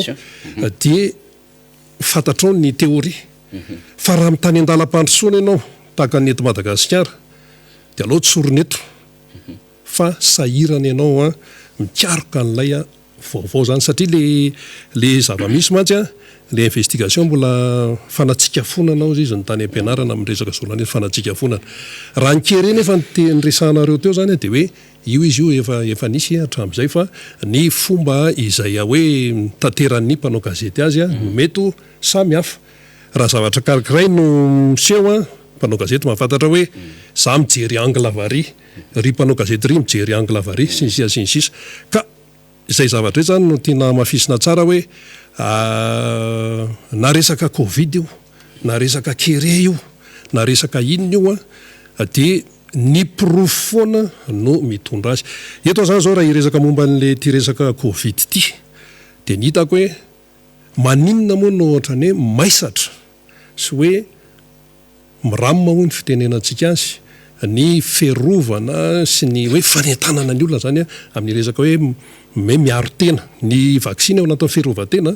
ny barrière sanitaire isan-karazany kasibosy ao anatiny daholo zany fa maninona no misatra le izy mbola be dia be ny hoe tsy manao kasibosy mandana mankeny sotry fa feno tsy manao kasibosy hoe atsao ny ray metatra hoe mananotanina ny delta le anaranareo delta force i Chuck Norris ny ao an-tsain'ny olona delta dia hoe mampatahotra zany ary io tsy mitsitsy hoe delta dia nefa ny any zava-misy eto amintsika tsy arakarak'izay zany ny faharesen-dahatry ny olona zany amin'le hoe fiarovan-tena ao anatin'le izy dia eo indrindra zany no mametraka fanontaniana hoe ny delta tsy efa mananotanina zay toena hoe mahery vaika nefa ny zava-misy eto Madagasikara tsy arakaraka ny tokony hiatrehana an'le izy eto zany tonga dia miteny hoe hatrany voalohany mihitsy no efa vo hatrany voalohany mihitsy no efa tsy araka ny tokony ho izy ny fiatrehana sy fiomanana mbola tsisy ain'izany aretana zany teto fa ny teo anivon'ny mpitondra ihany no hitako raha za manokana zany no miteny amin'ny mampanao gazety indray ty hoe somary nanamaivana an'le izy alao aveto zany fa tsy ampafiriny pesta sy ny choléra io tsy ampafiriny zany anisy zany niaranainao zany fa fanakorontanana raha firesahana covid resaka tonga indray ny vaksiny reo mpanohatry zao no tsondromina voalohany zany ny communication nandeha teto ary le izy namana faniry amin'ny resaka journalisme ny communication na ny journalisme io dia ohatry ny fanafody double arme tranchante ny mpampianatra double arme tranchante hoe amin'ny lafiny indray zany mamono rehefa tsy voafehanao io ohatry ny fanafody overdose communication dia mamono anao io fa rehefa voafe le izy zany dia mamelona rehefa tsy voafe mamono rehefa voafe mamelona dia nefa zany le communication nataony teo anivon'ny mpitondra vao nanomboka mihitsy ty resaka covid hery taona mahery zay dia any amin'ny zavatra atao hoe nanana fomba filazany azy izy iny moa anjarany zay fa tonga dia iny no niraisan'ny olona tsy ampafirin'ny pesta sy ny choléra io raha vao tonga ny vaksiny dia aloha reo mpanohatra reo no tsondromina voalohany dia fa iza nefa zao manentana ny fanaovana vaksiny amintsika zao tsy ry zareo ihany ve miara-miasa amin'ny hoe ny tsy miankina sinsisa dia hoe ho avy indray zany zao ny hoe ny dozy 9 sy 9 sy rahetsy mahery zany dia ozy ny olona hoe fahahoana ihany araka ny tenen'ny Germain hoe fahahoana mariny ianao amin'ny voalohany miteny hoe tsy atahorany zao nefany lasa ianao indray no manao an'le communication hoe ho avy ny vaksiny sinsisa dia izay zavatra rehetra zay zany tsy hitan'le olona tsony zay atao hoe atao fa lasa za tsy miteny hoe manaonao foana fa lasa miaina fahatany zany ny malagasy ao anatin'izay zavatra ray noho nylay tsy atao hoe tsy fahaizana ve za hoe tsy fifehezana an'izay resaka hoe zavatra tena marina tokony ho tenenina amin'ny olon'izay any zany no tena hitako hoe mahatonga ny olana eto Madagasikara amin'ity resaka covid ity ny eo mbola tsy voafe tsara manantanina indray atsy ny delta dia tsy hitan'le olona tsony zay atao andy lasa ohatrany hoe maro no manaonao foana mandeha misy astuce kely any amin'ny Facebook zany dia zao no hoaniny dia mihinana dia zao ny tsy fa nefa resaka hoe raha miteny anao vaksiny raha miteny ianao hoe momba ny tenan'ny olombelona zany resaka saripady zany resaka fahasalamana YouTube koa dia mila précision zay io zavatra io satria resaka fahasalamana dia akoatran'izay rehetrarehetra zay zany momba nyty resaka hoe vaksiny ty ihany tsy araka ny tokony izy aloha ny barrière sanitaire misy eto Madagasikara amin'izao fotoana zao na nyteny raha mpitondra hoe ho amafisina izy io ho amafisina hoe nitonoana moa hoe avaradrano renivohitra ny atsimondrano sinsisa amafisina ahoana ao anatin'izay raha nijery baolina zao mpijery baolina tamin'ny Italie sy Angleterre alina fa ngato nisy nanao kasiposy tsisy nanokasposy fa tonga 90,000 na sivialina ny zakan'io kianjany Wembley io a vahoaka tonga de rakotra ny tao inona ny tiako atongavana amin'izay tiako atongavana amin'izay de izao matoa zany ny tany Angletera izay firenena faran'izay tena entitra amin'ny resaka disiplinina reny zava-misy tao Wembley dikan'izany efa ambony be ny taux de vaccination an'ny tany Angletera na ny any Eropa mihitsy zay indrindra zay le izy ary ny mpitondra tany amin'ireny toerany reny a de tena hoe entitra hitantsika neny hoe confinement tany Eropa tena enjana be mihitsy nendry zareo alondrareo zany tonga de manao enjana be hoe ny fanapahan-kevitra dia avy eo zany a mahazo an'le vokany fa ny eto amintsika tsy ohatran'izay inona le hoe taux de vaccination raha reny zany ny zavatra anseho tao Wembley reny vahoaka marobe reny a azo atoka mihitsy fa tsy latsaky ny 50 isanjato farafaratsy ny taux de vaccination tany amin'y zareo de zay mahatonga an'ireny ampisesika niditra ny jery-baolina tao daholo ny mpijery ary na ny zafikely mpanjakan'ny Angletera ry i prince William sy ny vadiny Kate de ny zanankely a tsy nanao kasiposy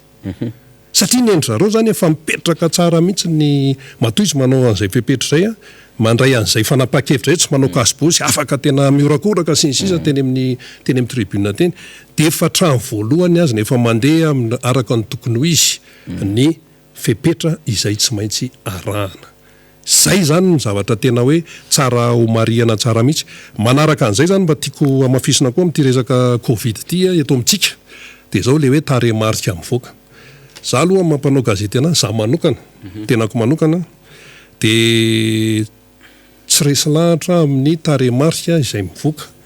eto Madagasikara momba ny hoe firy maty firy ny cas grave sy ny sisa satria mantsy reny taremarika iny lelan'izay na hoe taremarika ofisialy de fanontaniana mipetraka hoe mbola hatraiza le kapasité fanaovana teste eto amintsika ho avy indray zao delta io nefa ny an'le fomba anaovana an'le testa na ny fitiliana tsy araka ny tokony izy firy isanjato ny vahoaka malagasy tokony nanao testa kay nanao testa amin'izao fotoan'izao raha ohatra ka sahan'ny fanjakana no mamoaka an'izay taremarika firy isanjato nefa navita testa amin'izao fotoan'izao 25 millions ny isan'ny malagasy de ataontsika hoe raha manao kajy tsotsotra de hoe 25 millions zany a firy isanjato no tokony atao vaccine zany fa za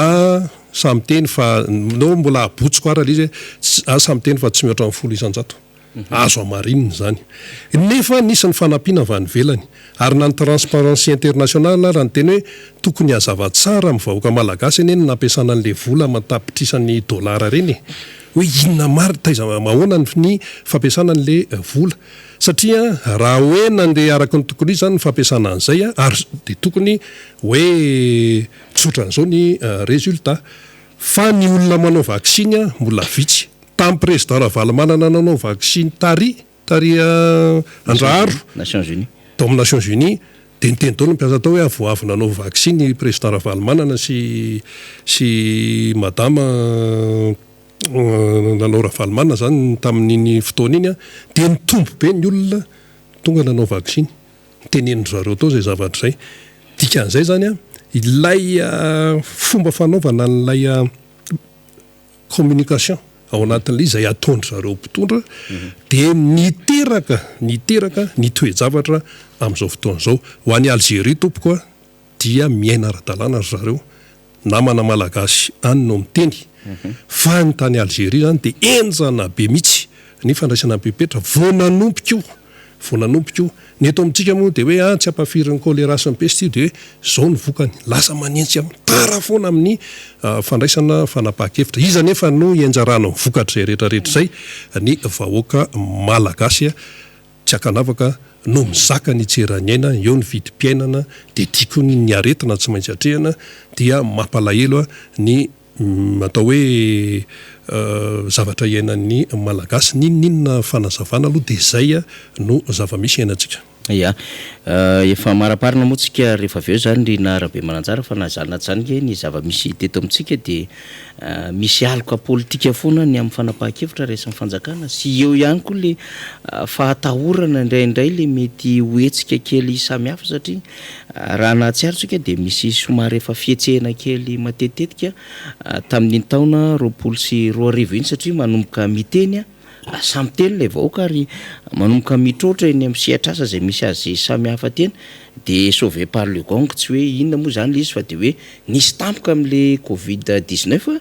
dia atao aloha no nyterenina atao anaty fiboana atao lay vahoaka malagasy de namoahana nyreny fanapahan-kevitra samy hafa ireny zany de reny narataraty reny lay fitaovam-piadiana tena enjana be zany zay napetraka tamin'ireny vavahady ny lalam-pirenena samy hafa ireny tsy miala lavitra ao amin'ny mety ho fatahorana ny endrin'ny politika zany zavatra rehetrarehetra izany satria ny fitondram-panjakana de izy de mahafantatra izy hoe tena tonga saina le vahoaka malagasy amin'ny fiainana iainana andavanandro mahafantatra izy fa tena te contester te hanohitra le zavatra tsy rariny sy tsy ara-dalàna atao am'le vahoaka malagasy fa mampiasa am'le fahefana kely samy hafa am'le fitandronan'ny filaminana izy sy le mafiasa n'lay resaka kely lalànany amin'ny zao na hatrany anatin'lay inona moa no nampatanjaka an'ity fitondram-panjakana ity hoe niakatra teo amin'ny fitondrana ke de ny kilalao tamin'io resaka tambazotra sosialy io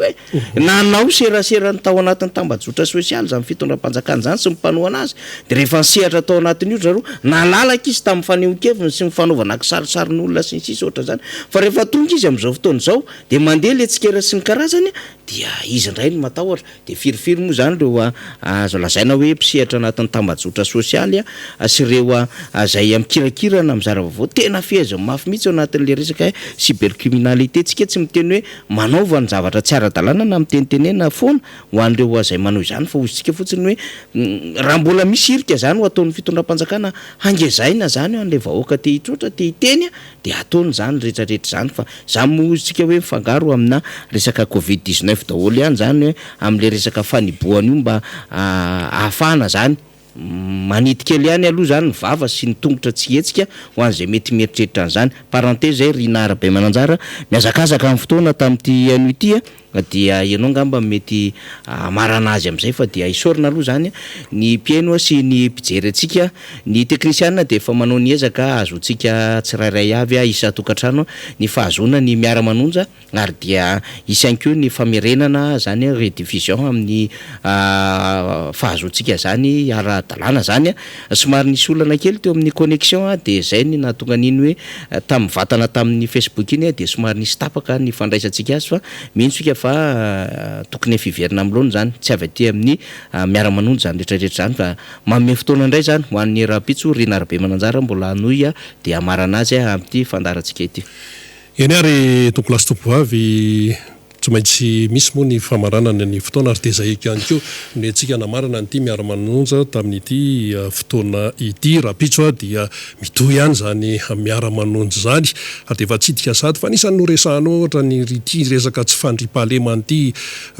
vonolo letsy alatretsy amin'ny endriny isan-karazany anisany ho isika fa mbola marobe ny loha hevitra zay ahoentina ho isaorana ianao naharitra hatramin'ny farana isaorana ihany koa ireo sehatra teto ny teknisianina marobe tsy voatanisa ao ambadika ao sy eto amin'ny studio eto dia samy tahin'Andriamanitra isika menakafy mankasitraka tompoko.